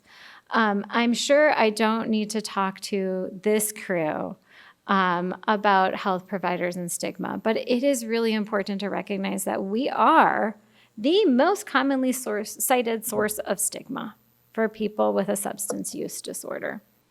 There is no other physical or mental illness that is stigmatized more than substance use internationally. If you're wondering, alcohol is rated at number 4 because they pulled alcohol out. All right. So when somebody comes in to see me, the first thing I tell them is thank you for being brave enough to come to the office today. Because their past experience has not been good in the healthcare system. And so it's a very humbling experience to have that person walk into my office seeking treatment, because I can't imagine how hard that is. I mean, I get bent out of shape when I have to go see the endocrinologist. I'm like, do I really need to? I'm a doctor. Can't I just order my own labs? Right? But we also see that stigma alters the way that we treat and interact with our patients, and not in a good way, right? And so we have to conscientiously be checking ourselves and where we might have unconscious bias and stigma, even as people who care deeply about treating folks with a substance use disorder. We know, I've covered some of this already, but we know that substance use disorders act like other chronic illnesses. If we look at the relapse rate, we don't use these words in other areas of medicine. I don't know why not. If we look at the relapse rate of diabetes, hypertension, and asthma, they are not statistically significantly different than the relapse rate for a substance use disorder. So substance use disorders just act like other chronic illnesses. And I have never heard of a person saying, you know, that patient's hemoglobin A1C, a marker of diabetes management, is high, and so therefore we're just going to stop prescribing them insulin because clearly it's not working. It sounds crazy, but we see that in the addiction field all the time, right? So if we had that person with diabetes who didn't take their medications, adhere to the diet, get their labs done, go to the nutritionist, do all these hard things that we're asking them to do, which are all predicated around what? Lifestyle changes, which is exactly what we do in addiction treatment, right? We're trying to support people pharmacologically so that they can be successful with the lifestyle changes. What's the easy part? The pharmacology. What's the hard part? The lifestyle changes, right? It's like a theme that we've talked about all morning. So we don't tell people it's their fault when they have diabetes. We don't tell people that we're not going to see them in the office, or that we're not going to give them their medication. We don't tell them, oh, you called in 3 days early for your insulin, because no one does it. No one calls in 3 days early for their insulin. So flip that switch. You called in 4 days late for your insulin. Are you actually taking it? It doesn't look like you're taking the medication based on the number of refills we've written. We don't say that to people. But we do that all the time in so many aspects of addiction treatment. And so we need to be aware of that. I mentioned that the Department of Corrections is the second largest treatment provider for persons with an opioid use disorder. We see that there is a difference between 1980 and 2019 in terms of incarcerated individuals. It's pretty apparent on there. About 20% of Michigan inmates have an opioid use disorder diagnosis. Again, we are really fortunate here in Kent County that our jail not only screens people on intake, but provides access to FDA-approved medications, all of them in the jail during that incarceration. And sometimes we like to refer to kind of these sentinel events in people's lives. They're hospitalized because they have a bad infection related to their substance, related to injection drug use.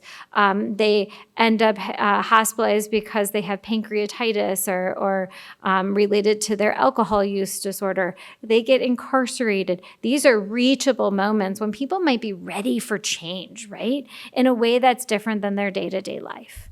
And so if we can reach people in these moments and get them into treatment, access to treatment, sometimes that can be kind of the sentinel event that gets them started on a different trajectory. And and of course we need kind of the reentry and wraparound services to ensure they continue to have access. We are fortunate to be here in Michigan where we do have, we are working on an 1115 waiver that would allow Medicaid to stay active or be activated within 30 days of release from incarceration. As well. So we have, we are kind of moving forward in that way as well. And again, a lot of support for this work here in Kent County, including some of our opioid settlement dollars, which are adjudicated by the health department. So I think Rachel might go into some of that or can provide folks more information if they're interested in that. Incarceration has lasting impacts on people's entire lives. It affects their ability to get student loans, to be employed, on housing applications. So it just makes life a lot more difficult in pretty much every aspect of life. I guess you can go to the grocery store without somebody knowing. It's really hard once you have that on your record to just survive and have your basic needs met. And I think sometimes when we work with people, it's hard to always see all of those pieces. So I like to remind myself of that.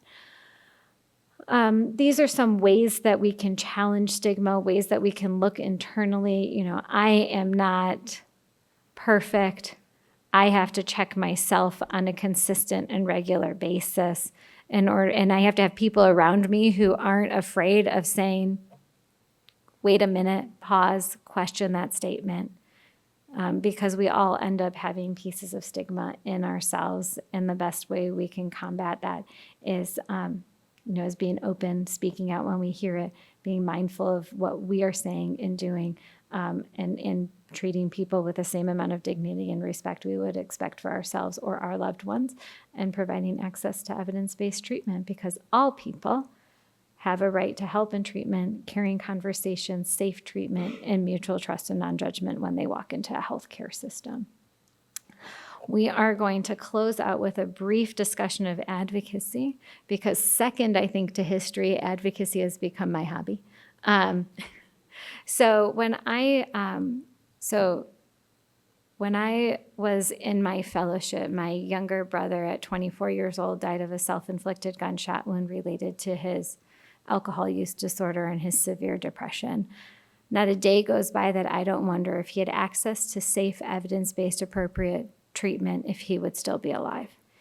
For those of you who are keeping track, he died 17 months and 1 day after my mother on Christmas Eve, December 23rd of 2012, when my son was 10 months and 1 day old. My grandfather died 6 weeks later. My daughter was born 50 weeks later. That was a hell of a 2.5 years. So when I moved back to Michigan, and I realized that at the time, you could not see a physician for a person with Medicaid to treat your substance use disorder. I was mortified. I thought that people were wrong. I was like, there's no way. Like, you saw the Mental Health Parity and Addiction Equity Act, right? You saw the ACA. I was like, that's not possible. And then I was like, no, it is. And it was frightening for me. Because like, well, one, that was, also my livelihood. And I couldn't get paid for the work that I do. I ended up kind of jumping jobs because I thought that I thought that they were wrong, right? That there had to be a way to reimburse this as I was trying to figure this out. So in 2014, they opened that billing code for F11.20, opioid use disorder not otherwise specified, for a very limited amount of coverage. It went through straight Medicaid, the billers were confused because usually somebody, once they're assigned a Medicaid product, everything has to go through that. So they kept telling me that I was wrong, that people could only be on straight Medicaid for a year. And I was like, yeah, but this is like a carve-out of the behavioral health carve-out. So it's like the carve-out of the carve-out, which just was really confusing for everyone. And again, that wasn't fixed until 10 years later in January of this year. But I started searching for answers. I tell people that I just didn't stop talking about it. I would talk about it to anyone who would listen to me, coming out of the YMCA post-swim lessons with the toddlers. Did you know that Medicaid, right?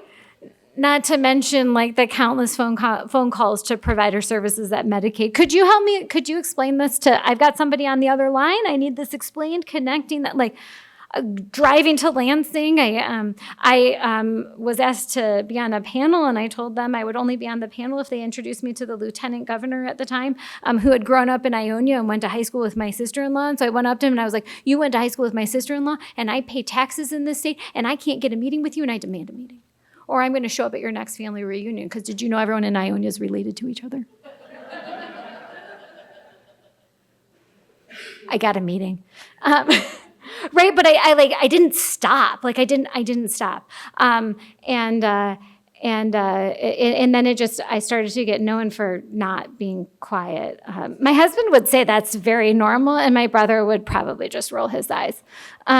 Right, so then I became the Michigan Society of Addiction Medicine Advocacy Chair, because no one else was doing it, I guess. And then because I just became known as the squeaky wheel, right? And then I joined the ACM, the American Society of Addiction Medicine National Advocacy Committee, and I was like, wait a minute. You're telling me we can only advocate for what the policies say we can advocate for? Well, clearly I need to get on the public policy writing committee, because I want to be the neck, not the mouth.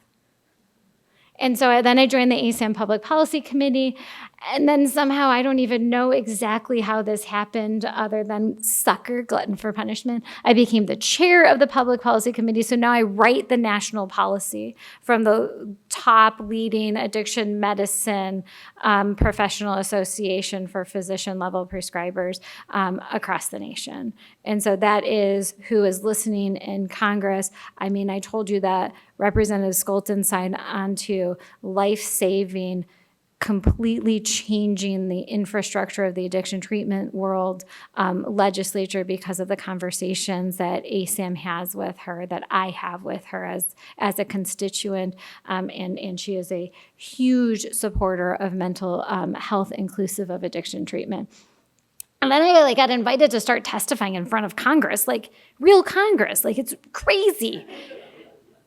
I know, I'm going tomorrow. I'm just going to show up. I'm just going to show up tomorrow at, this is what you do. Any one of you can do this. You can just show up at the meetings at the state. So I'm going to the Health Policy Committee meeting for the Senate tomorrow, in Lansing. I'm just going to show up, and then I'm going to go introduce myself to somebody that I've been wanting to meet, and I'm going to be like, hi, this is who I am. Let's be friends. When are we meeting? Right? But any one of us in this room can do that. I don't have special or magical powers. I do have sparkly letters after my last name. But they don't necessarily know that. And I try to use those sparkly letters to elevate the voices of others, to elevate the voices of the people who are not heard and not listened to. Because I will be bringing with me, I'll be picking her up, guess where? Ionia. I will be picking up a colleague of mine who's a recovery coach, because that's really the voice that needs to be elevated, right? Is the people with lived experience. So I will use my platform and I will use those sparkly letters to open doors for others. But any one of us can show up, and you can like sign up, and they'll send you an email when the different committee meetings are, and you can just like look at what's being discussed and be like, ooh, that sounds exciting. And then you can email the person organizing it if you'd even like to provide some comments and support or not for different legislature that's being discussed by committee. Because the first step is for it to go to committee, and then it goes out and they decide if it's going to go to the floor for full vote, et cetera, et cetera. But you can actually literally change the words in the legislature by showing up to committee meetings. It's hugely powerful. And remember that, like, if you are a law-abiding citizen who pays taxes, they are your employees. Remember that. Oop. So if you're thinking about how you might get involved in advocacy, this is my advice. It's completely made up, so take it with a grain of salt. But you know, and you don't have to like have the idea that you're going to ever testify in front of Congress, because if you had told like 10 years old Cara, like me 10 years ago, that's what I would be doing today, I would have been like, you're crazy. That's insane. No, I'm not. Who's gonna listen to me, right? And so, but remember that like local advocacy is a huge thing, right? We can make significant change for the people that we live with, that we work with, that we see at Meyer, by engaging in local politics, by engaging with the health department, by elevating and raising the voices and service to the people that suffer with substance use disorders. And sometimes advocacy can be even within your own institution, right? Changing policies and procedures that maybe don't make sense to you where you work, or you know, coming at it from a lens of curiosity. How can I don't understand why we do it this way. Right? I just want to learn more so I can do better, right? We don't have to come at it as like, well, you know, Medicaid should cover this, and it's wrong that you don't, because nobody's gonna shut the door on me, right? I would shut the door on me. Help me understand. How are we going to overcome this barrier? Here's some of the evidence. I recently saw a letter that was passed through our state legislature, through the Senate offices. And every time I go talk to a senator, I say, 1 person dies every 4 hours of an opioid overdose in Michigan alone. And in that letter, that was the one statistic that was in there. And I was like, yes, that's right. Somebody heard me. So sometimes I've been saying that statistic for like the last 2 or 3 years in those hallways, right? And so sometimes it takes some time to get there. But then you see these little things, and it wasn't attributed to me. Nobody's going to know that I feel strongly that it is attributable to me. And it doesn't even matter to me if it's not even from me, right? But it's like I feel as though I have made a difference because that letter is being circulated across all of these senators for the state of Michigan. And that's pretty cool. But it didn't start that way. Why is advocacy important? We as healthcare providers can lend credibility to public advocacy, right? We can elevate those voices. We also are humans ourselves with our own personal stories. So I clearly am very public about my history and my family's loss, and advocacy, but advocacy comes in many different shapes and sizes, and it also comes at the level of that individual patient. We advocate for our patients day in, day out, with every breath that we take. And that is important work. Advocacy gives me a sense of purpose. I like to see that broader impact. And it's frankly a channel for systems frustrations, right? I can whine about it or I can change it. Whining about it doesn't do much for me. I mean, it feels good in the moment sometimes, but it doesn't really help anything. So, I always tell people to begin with a cup of tea. I guess Americans drink a lot of coffee, but I didn't get that gene. So start with a cup of tea, cup of coffee, and just think about your why. Think about what your goals are and what are some of the best ways to attain those goals. Develop an elevator speech and know that doors are going to close, know that people are going to tell you it's not possible to change that policy at your workplace, to change Medicaid policy, to make that coverage change. Like, people are going to tell you all the time it's not possible. You just don't give up. I laugh in the face of a no. Right? A no is just an opportunity for education. The best way to learn about advocacy is to try. Start small. I talked about our local environment, and be sure to measure your success in ways beyond, like, did I get this policy changed? Because it took 10 years to get Medicaid policy changed. If I gave up, or if I only measured it in terms of having that full coverage for my patients, I would not be successful. And it wasn't just me, right? It wasn't just me banging that drum. It was the whole community saying, this is no longer acceptable. We expect better for the citizens of Michigan.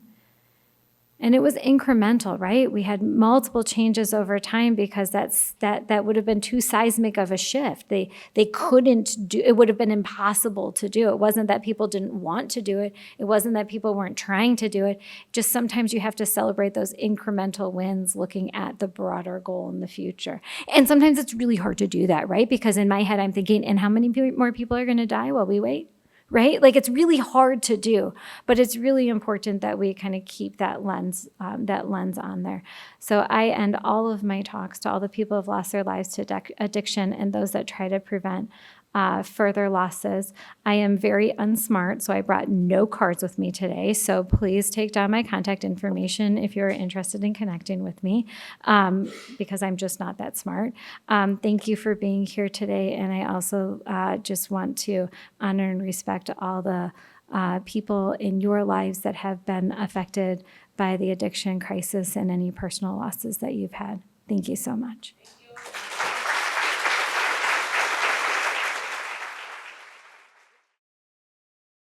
Welcome back, everyone. My name is Taylor Greenfield. I'm the Director of Development here at Arbor Circle. It is so wonderful to have you here with us today. It is my pleasure to introduce our next presenter, Rachel Jantz. Rachel is an epidemiologist with 10 years of experience in public health practice. She completed a CDC CSTE Applied Epidemiology Fellowship in the Oklahoma State Department of Health, focused on opioid epidemiology, and after moving back to her home state of Michigan, began working at the Kent County Health Department. Rachel serves as the co-chair of the Kent County Opioid Task Force and is the coordinator for the Kent County Overdose Fatality Review. Rachel Jantz will present on current substance use trends in our community. Please join me in welcoming Rachel to the stage. I wanted to thank Dr. Poland for her brilliant presentation. I think that she really grounded us in this work. Dr. Poland and I and Dr. Fawcett and some others at Corewell used to meet in a small room pre-COVID, and we called it the War Room, and we were talking about all these initiatives that we could do in Kent County around overdose and opioid epidemiology, and it's really great to bring that conversation here with you all. And I think it's really important that we think about who we're standing on the shoulders of in this work. So this namesake of the lecture, Thomas J. Bullock, recognizing the work of pioneers before us and continuing that work on. So my role at the health department is an epidemiologist focused on opioids and overdose. So the data that I'm going to present to you today is focused on overdose. The opioid epidemic and overdose broadly looks very similar across the country in the United States, but I do think that our success in mitigating the overdose epidemic really lies in understanding our community specifically, our historical landscape, our demographics, our policies, our West Michigan nice, everything that we have here in West Michigan. It's important to understand those data. So I'm going to present a lot of data that are speaking specifically to populations as well. So I wanted to show our Kent County statement on structural inequity, recognizing that stratifying data by specific populations is not meant to place blame on those populations. Rather, it's meant to enlighten us to what's going on with some of those disparities and make sure that we're taking steps to eliminating those disparities. So You're going to see some differences by race, by age, by other demographics, by geography, but it's important to know that we're not placing blame on those people. Okay, so after COVID, most people know what an epidemiologist is, but some people still think that I'm a skin doctor. One time I was called an entomologist on the radio, and because I'm fighting against West Michigan Nice every day, I actually did not correct them. And Steve Kelso gave me a little bug catcher. So I am an epidemiologist. So the best description that I can have for that is a disease detective. So I'm going to talk about the who, what, where, when, and then what's next around overdose. Okay, so we're going to start with the when. These data are from the Kent County Medical Examiner, and this is all drug overdoses, not just opioid specific.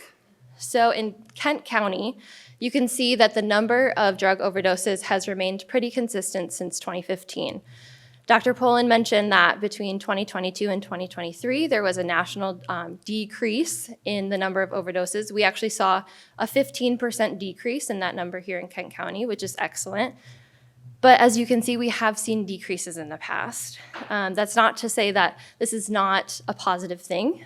We're really, really hopeful that all of the efforts that we're taking are going to continue that decline in the number of overdoses, but just making sure we are not taking our foot off the gas when it comes to this epidemic. These data are also from the Kent County Medical Examiner and showing the number of deaths by month. So as you can see, there's no consistent temporality by month with overdose deaths. We do see an odd decline in deaths in April, but other than that, there's no real temporality to overdose deaths in Kent County. However, when we look at EMS overdose events, so these data come from the Michigan EMS information system. These data are 2020 through 2023. You can see that the number of EMS overdose events actually increases in warmer months, which may be something that you have seen with your patients as well. So we can see from about April through around September, we see kind of that higher increase in the number of EMS overdose events. Okay, so what is involved with an overdose? We have probably seen this chart before. This represents national data around the opioid epidemic. So in the late 1990s, there was an overprescribing and overdistribution of prescription opioids, which led to this opioid epidemic. That is the far left of this chart, 1999. In around 2010, we began to see a rise in the number of heroin overdoses nationally.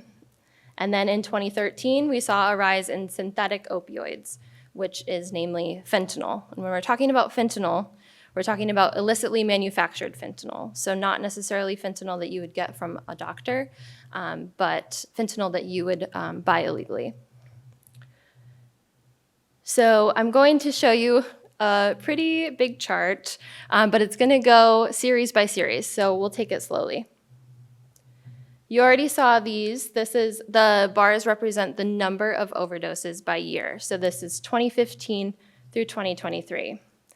The lines that are going to show up are going to show you the percentage of those overdoses that had specific substances. So this first line here represents the percentage of overdoses that had any opioid. So you can see that in 2015, there was about 80% of overdoses that had an opioid involved. We saw a decrease in 2023 with about 70% of overdoses involving an opioid. This line represents fentanyl.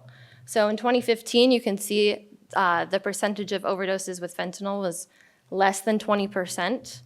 That went to a peak around 2020 through 2022, where the majority of opioid overdoses actually involved fentanyl. And then in 2023, we saw that decrease in fentanyl.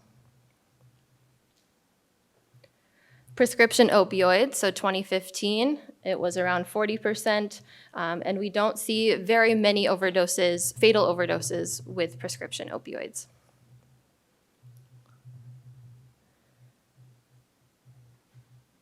Heroin, we really don't see much of at all in fatal overdoses.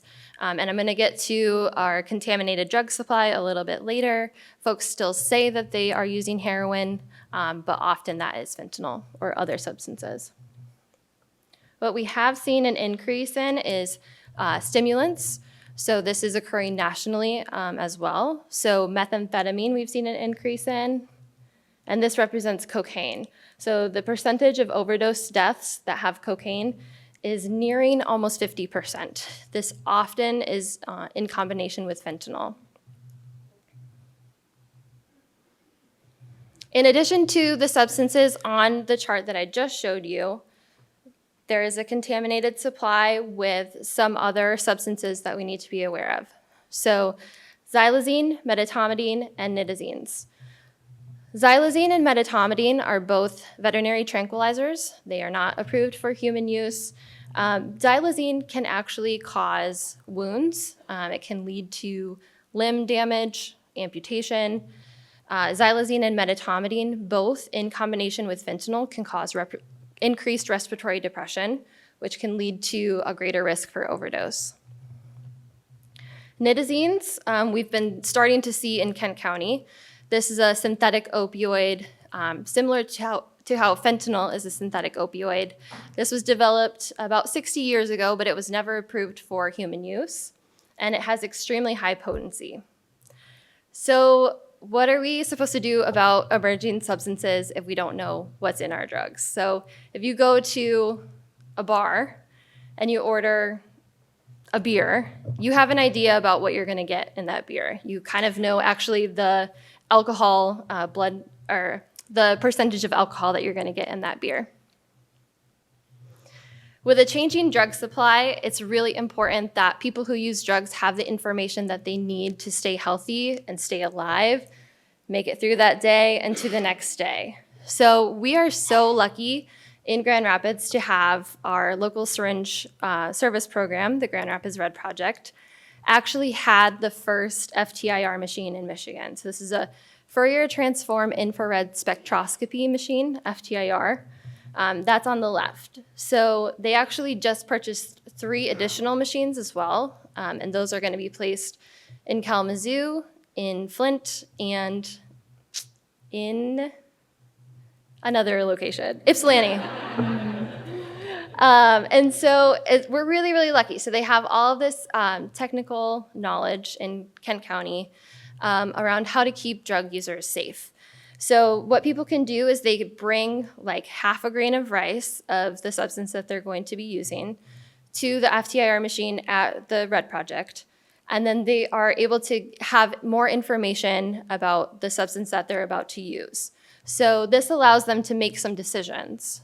Let's say it has xylazine in it, and they know that they don't want to have those wounds. Then maybe they'll use less of it, or they'll get a different drug. Let's say that it has fentanyl, and they're not looking for fentanyl, they're looking for cocaine. Then maybe they won't use that drug. Or maybe they'll use less of it, go slowly, make sure that they're with somebody while they're using that drug. We also have testing strips available. So testing strips are available for fentanyl and for xylazine. So folks can usually find these through one of the vending machines that has free naloxone throughout Kent County, but they're also available at the Grand Rapids Red Project. So testing strips allow folks to test their drugs for fentanyl or xylazine on their own time in their own space.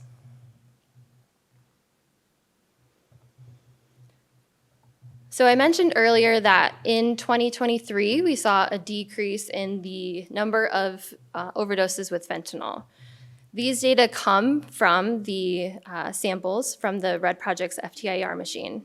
So you can see that the percentage of samples with fentanyl remains high. So while we're seeing a decrease in the number of fatal overdoses with fentanyl, we're still seeing quite a high percentage of samples in our community with fentanyl. So this is Q2 of 2023, which is when the Red Project's FTIR drug checking program started through Q3 of 2024. The light blue bars represent xylazine. So we've been seeing an increase in the frequency of samples with xylazine in Kent County as well. So this is the drug checking program is so cool because it's really important for that individual user to know what's in their substance. But then I can also share these data with you all, and then everybody can have an idea of what's circulating in our local drug supply. Another way that this is really important is, like I mentioned earlier, a lot of folks think that they are using heroin. This chart shows that 54% of the time when somebody thought that they were using heroin, the primary substance that was in their sample was actually fentanyl. And then you can see that 4% of the time it was a fentanyl analog. We had nitazene analog. So this is really important for folks to know, like, hey, that substance didn't actually feel the way that I thought it would feel. They can go get their supplies tested and see, okay, it actually wasn't what I thought it was. Okay, so where are these overdoses occurring in Kent County? These data come from the Michigan EMS Information System for 2023.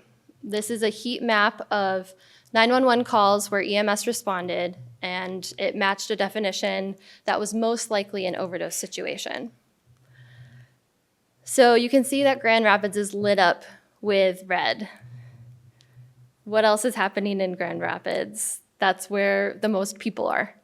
So there's the most overdoses in Grand Rapids, but this is a frequency and this is not a rate. So most of our resources in Kent County are dedicated in Grand Rapids. We see most of our treatment centers, most of our naloxone vending machines, most of everything is in Grand Rapids, but you can still see that there's blue and green colors in the rest of the county. So while we have the most overdoses happening in Grand Rapids, we have the most population in Grand Rapids, that doesn't mean that overdoses aren't happening elsewhere in Kent County. They're happening everywhere. And so it's important that we're making sure that we are dedicating resources to other parts of the county as well, that perhaps have less access to transportation, perhaps maybe lower income, perhaps just don't have the resources or conversations occurring around them that they need to have. Zooming into Grand Rapids, this is also for 2023. You can see that downtown Grand Rapids is where we're seeing the most overdoses. But we're also seeing some of those green and yellow colors kind of outline Grand Rapids, both in the west, northeast, and southeast around Grand Rapids. So the Kent County Opioid Task Force has really tried to utilize all of these data, all of these maps, to make sure that the initiatives that they're working on are actually targeting areas where we are impacted by overdose the most in Kent County. EMS data also allow us to understand where overdoses are happening in terms of a location. So about 50% of overdoses are actually occurring in a residence, which means if we have a naloxone vending machine, that's awesome, but we need to make sure people are bringing that naloxone into their home. We need to make sure that people are having the resources that they need available to them in their home, that they have the information that they need, that they know what the Never Use Alone hotline number is. Because if 50% of overdoses are occurring at home, and we see this with our overdose fatality review as well, perhaps nobody is even going to see that overdose happen.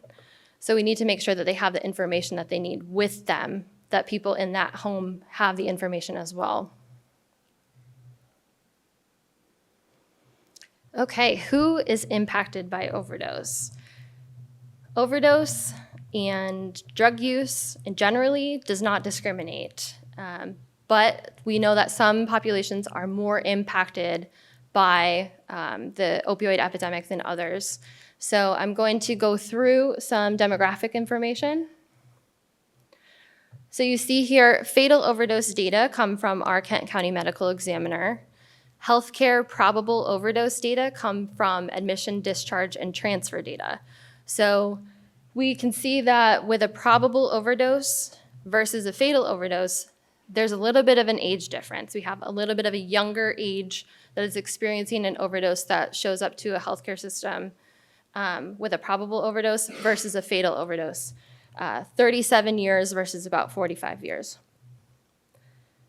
In terms of sex, we see about an equal breakdown between male and female of who's experiencing an overdose and going to a healthcare system. But about 3 of every 4 fatal overdoses is male. When it comes to intentionality, it's important to point out that of those healthcare probable overdoses, about 50% of those that are female are actually intentional overdoses, compared to 30% intentional for males. We also see with fatal overdoses that females tend to have a higher intentionality as well compared to males. So about 17% of overdoses, fatal overdoses by females are 17% of fatal overdoses are intentional with females, 6% are intentional with males.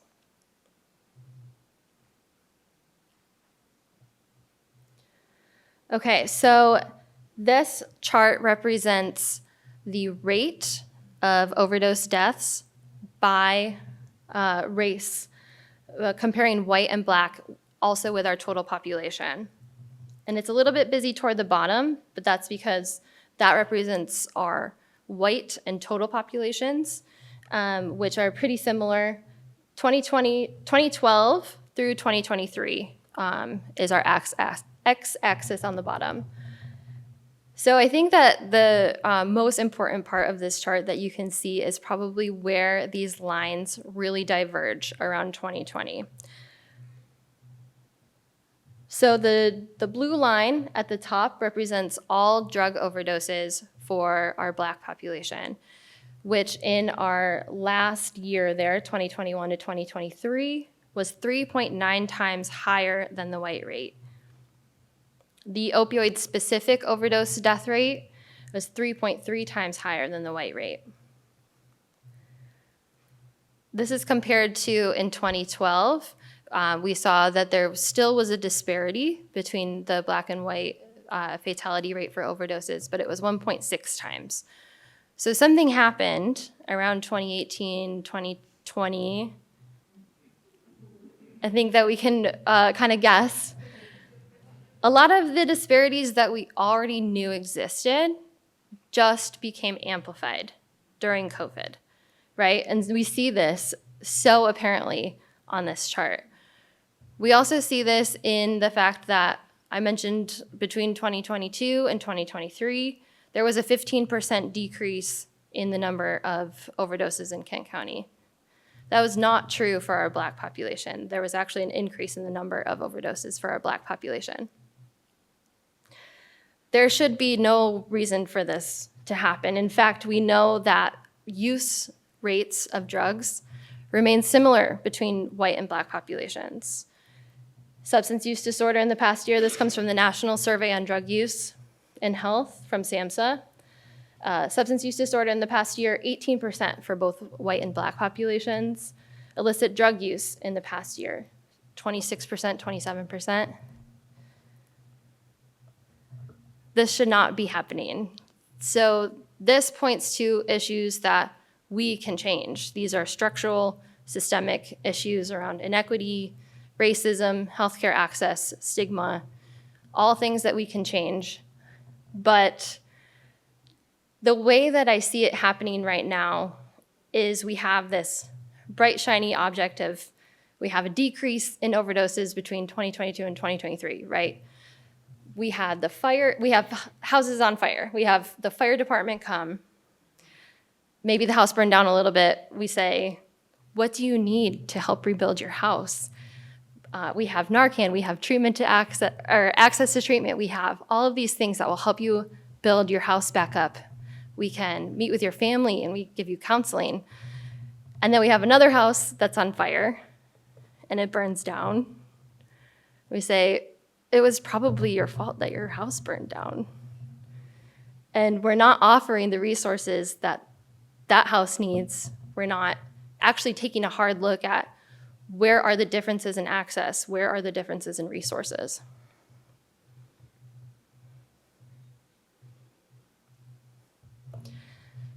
Kent County has been working really diligently on overdose for a long time. So I just want to make sure that we are all aware that it's not the opioid settlement that started a lot of this work. In fact, my position was created in 2018, and until July of this year, Kent County had the only opioid epidemiologist in the state that was at a local health department. So I just want you all to be aware Kent County is very interested in addressing this issue. The Kent County Opioid Task Force started in 2016, and that has over 100 people on the listserv. Actually, a lot of you in the room are on the listserv for the Kent County Opioid Task Force. We also have the Overdose Fatality Review and the Opioid Settlement. And I just want to touch on these three things that the county is focusing on that I hope are going to lead us to fewer overdoses. So this represents the opioid use disorder continuum of response that we have talked about already today: prevention, harm reduction, treatment, and recovery. The task force is split into 3 subcommittees. We have prevention, harm reduction or intervention, and then treatment and recovery. The reason why we're split into those 3 subcommittees is to make sure that we are attacking the opioid epidemic from all angles of the continuum, making sure that we're bringing on different perspectives from law enforcement, treatment, healthcare, CPS, academia, people who use drugs. We have a cross-sectional work as well. So addressing some of the disparities like in the chart that I just showed you. The Kent County Opioid Task Force meets monthly with the subcommittees, and then we meet quarterly as a full task force. And we've been focused on really making sure we are aligning all of the efforts in our community to make sure we are addressing all of the things that I've showed you with geography, with demographics, with access, making sure that we're really utilizing our resources well in Kent County. The overdose fatality review came out of the Kent County Opioid Task Force. This was something that the task force really wanted to see. So we have all of the quantitative information available to us through the medical examiner, through all of the surveillance systems that I mentioned earlier. What we were lacking is really that qualitative information. The Kent County Overdose Fatality Review reviews about 2 to 3 decedents per month of people who have died of an overdose. And they are probably the most difficult meetings that I have every month. You can see the different perspectives that we have on the Overdose Fatality Review. And we pull all of the information that we can about those decedents. So we pull their healthcare records, law enforcement records. I try to find their Facebook and pull some social information, go to their obituary, see what kind of social supports they had. And the main goal of that group is to come up with some recommendations for how we can prevent future overdose deaths and make sure that we are addressing all of the layers of recommendations, right, from the individual up to policy. So maybe there's recommendations that are specific to one organization. Maybe there's like discharge planning that we can improve upon, or the way that the actual narrative was written in their healthcare chart. We've seen some stigmatizing language, and so maybe there needs to be some education that's done.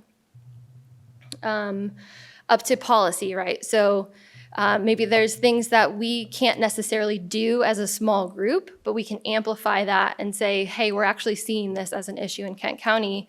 We should do some of the advocacy that Dr. Poland was mentioning to make sure that everybody knows that this is an issue.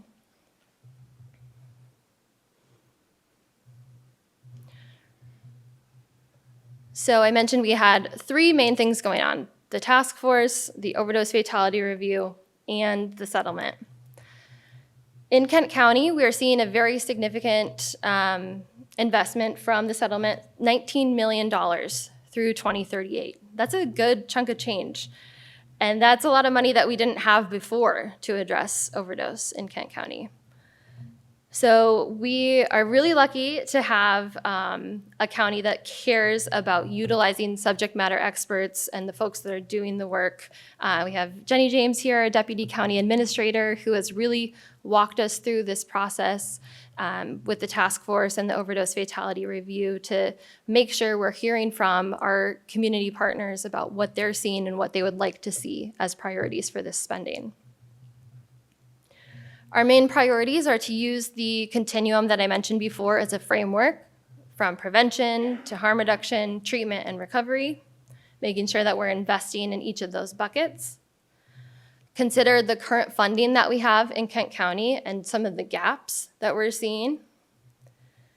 Collect more data and evaluate investments. So people that, or organizations that are receiving money from the settlement, making sure that we're actually seeing the outcomes that we would like to see from those investments, and do we need to change things up?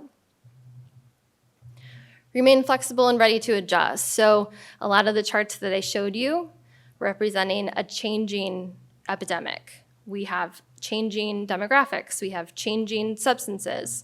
We need to make sure that the initiatives that we're taking are nimble and flexible and actually taking into account how the epidemic is changing over time. The way that overdose looks right now in 2024, I guarantee is not the way that overdose is going to look in 2038. So we need to make sure that we're continuing to look at our data, evaluate our investments, and remain flexible. In addition to looking at our current funding, we need to identify sustainable funding for the investments that we come up with the settlement. So we want to be able to try new things.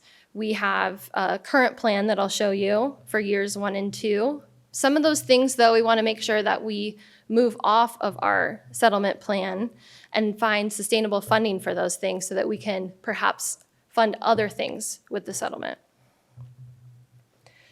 And most importantly, we want to make sure that we're engaging people that are disproportionately impacted by overdose. The whole reason for the opioid settlement is to mitigate the harms that were caused by the overprescription and overdistribution of pharmaceutical opioids. So we want to make sure that we're including people who use drugs, including their families, including people who are disproportionately impacted by the overdose epidemic in creating a spend plan.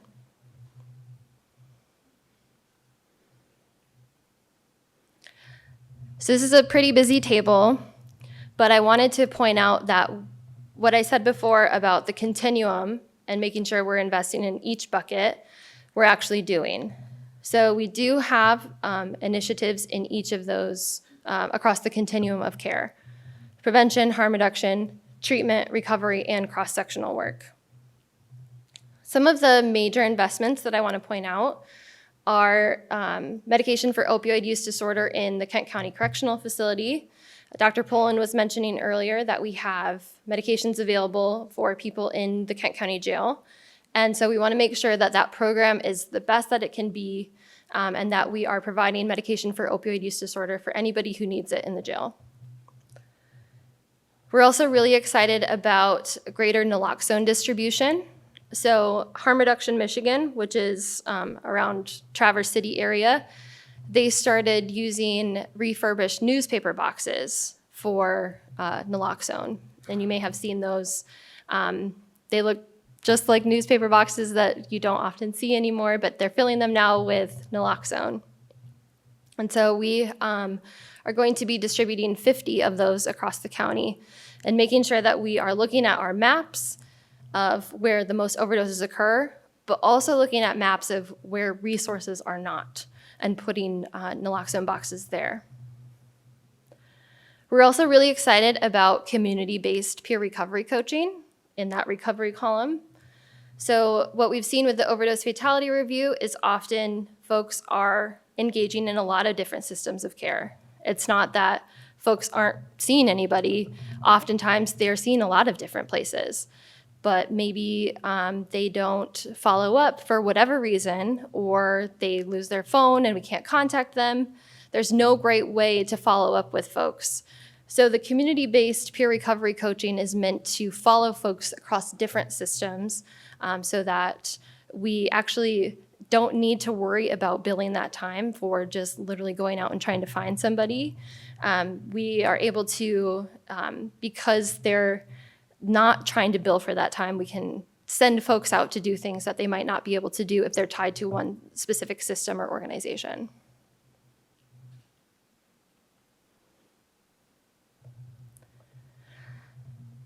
Overdose is a very interesting health issue because it is so highly stigmatized. Dr. Poland touched on this as well. We don't talk about overdose in the same way that we talk about other health outcomes. It's very othering. It's very much an us and them kind of situation.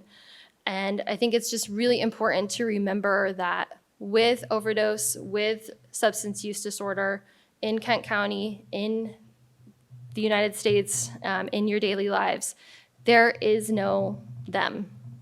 It is all of us, and it's going to take all of us to mitigate this issue. Thank you.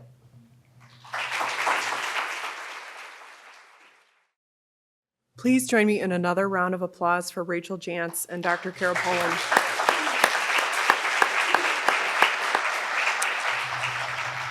So we do have a couple minutes for some question and answer time. So I'm going to invite Dr. Poland to come up, and Rachel Jantz is going to join us as well. If you could join me at the podium, we do have a couple mics that we can bring to you, so no reason to get up.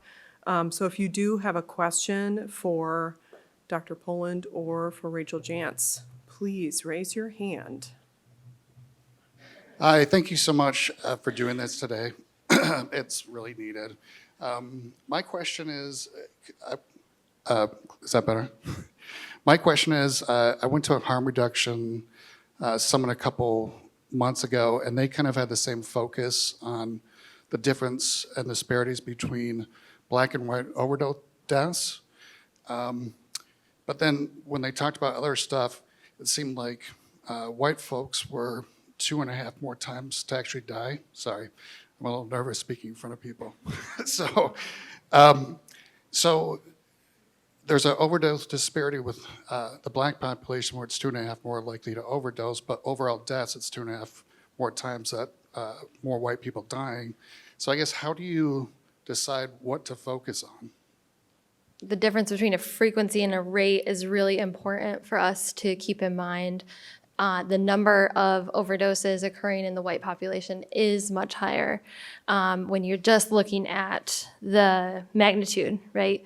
But because I think we are at 10% of the population in Kent County is black, we have a much greater percentage of overdoses occurring in that population. And so the rate actually is higher in our black population. And so we know that because there's a reduction in overdose deaths generally, there should also be a reduction in deaths for our black population. And it's actually increasing. So I think that we need to take a global approach to this, making sure that any intervention that we have is impacting the entirety of Kent County, right? So that's where naloxone vending machines and distribution boxes come into play, greater access to treatment, communication and messaging and informational campaigns, that impacts everybody. But where we need to do more targeted outreach and perhaps making sure that we have greater access is in our communities of color. So perhaps that means funding more addiction doctors that are people of color. Maybe that means creating greater access to treatment in neighborhoods that are majority people of color. I think that it's important to take a global approach, absolutely. That's what we do in public health all the time. We're trying to impact the population globally. But if we see that there's a higher rate of something going on in a particular population, making sure that we're also taking steps to impact that population.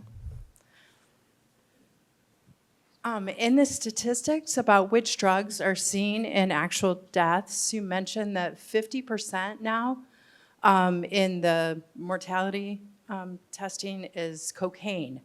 So that would stand to reason that the fentanyl problem in the cocaine supply would be directly connected to some of those changes in racial disparities.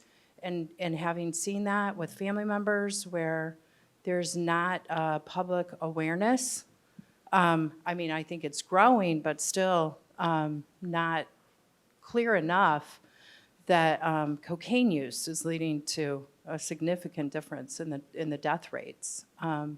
So are there any specific ideas on campaigns, public awareness around overdose deaths with cocaine use? Because that's not something that we're hearing about, and that's clearly something significant if 50% of the deaths have cocaine in their system.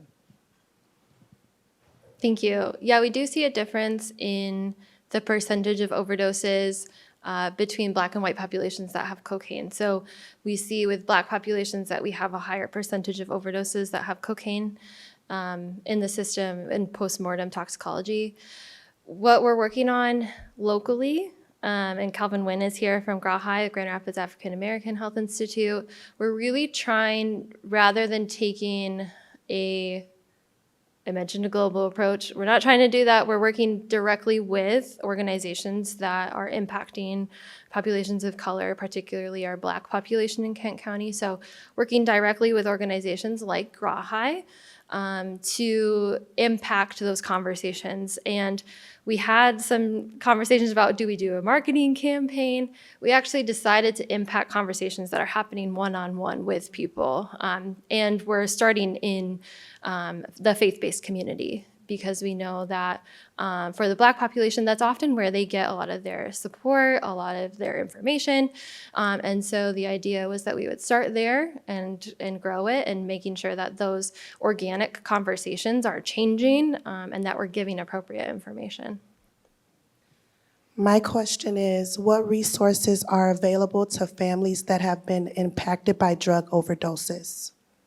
There are a few different resources. We do have a FAN chapter, a Families Against Narcotics chapter, that can provide support for family members that have been impacted by the addiction crisis here in Kent County.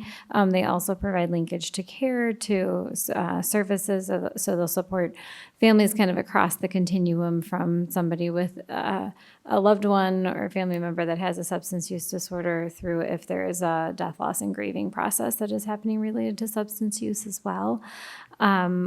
Many of our counseling and therapy organizations have grief counseling available for folks that have had a loss as well. Okay. I think that's what we know. If other people know other resources that I have not named, please raise your hand. Yes.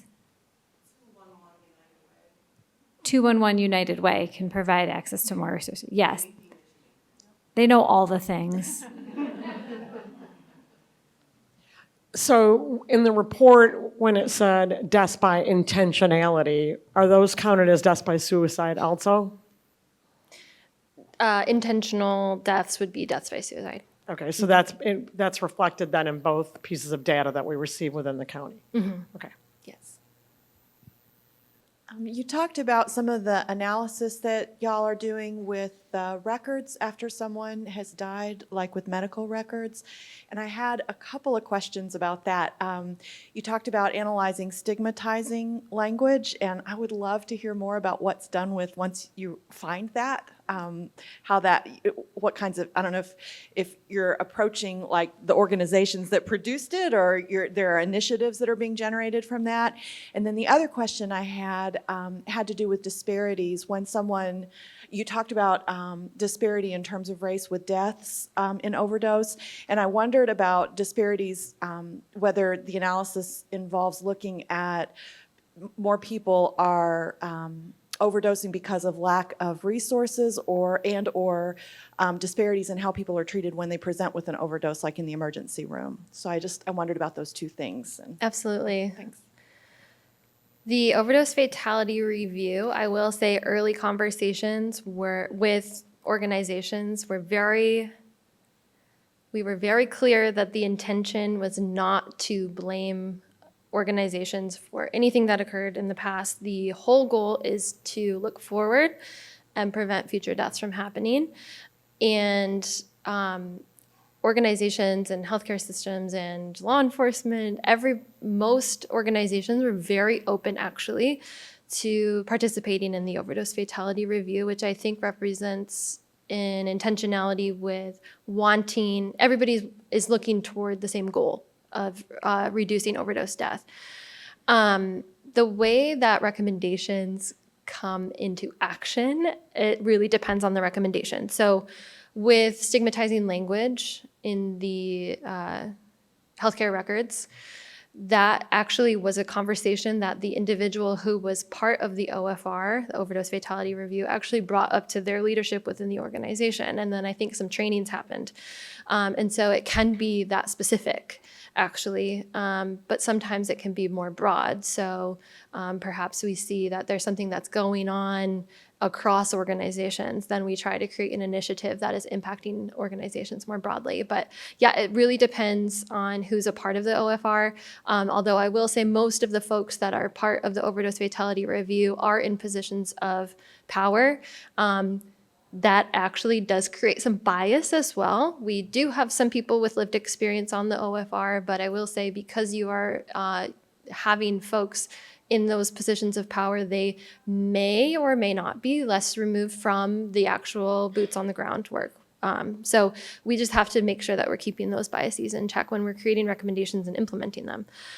In terms of the deaths and their, whether it was lack of access to treatment, you said, or the way that they were treated in system settings, I would love if we actually knew what was going on. I think something that we're working toward with the Overdose Fatality Review is next of kin interviews.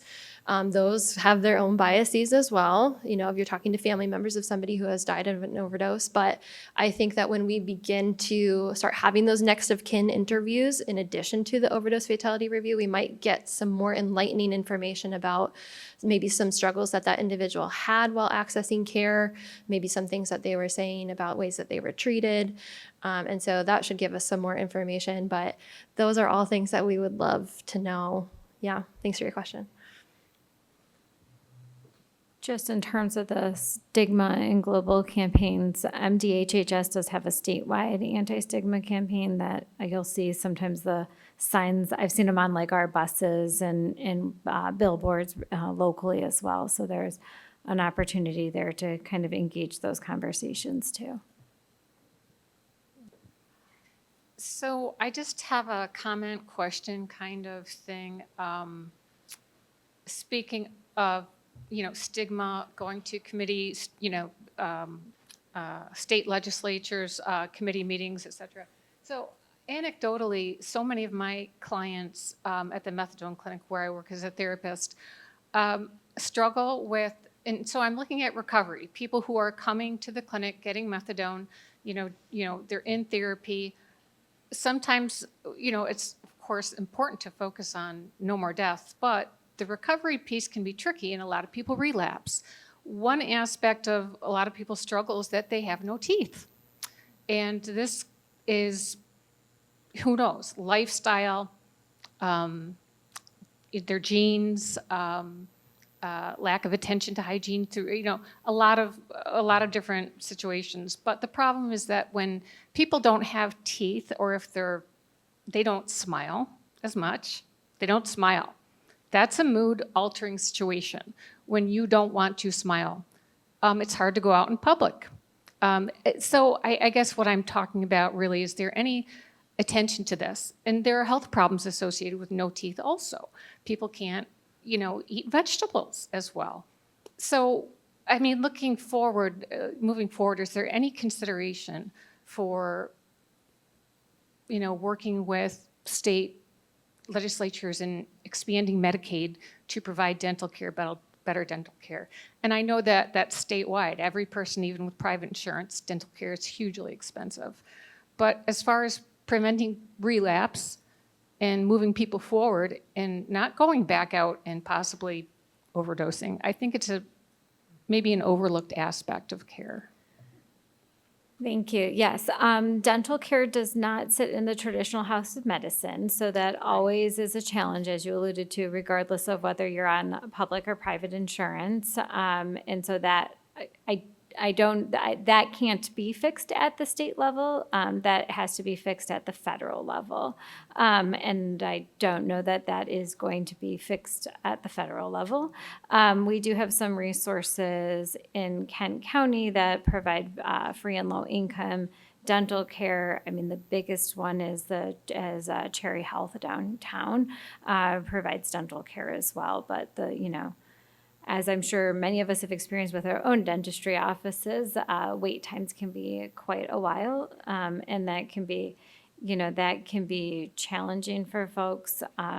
But they do have options for kind of temporary pieces that can at least help in an interim while a permanent solution is being developed. But I don't know that some of that is at a federal level and cannot be fixed at the state government level. Hi, so I'm not sure if I'm remembering the statistics correctly, but it looks like males were significantly higher in terms of deaths, even though it was significantly, or I don't know significantly, but less intentional.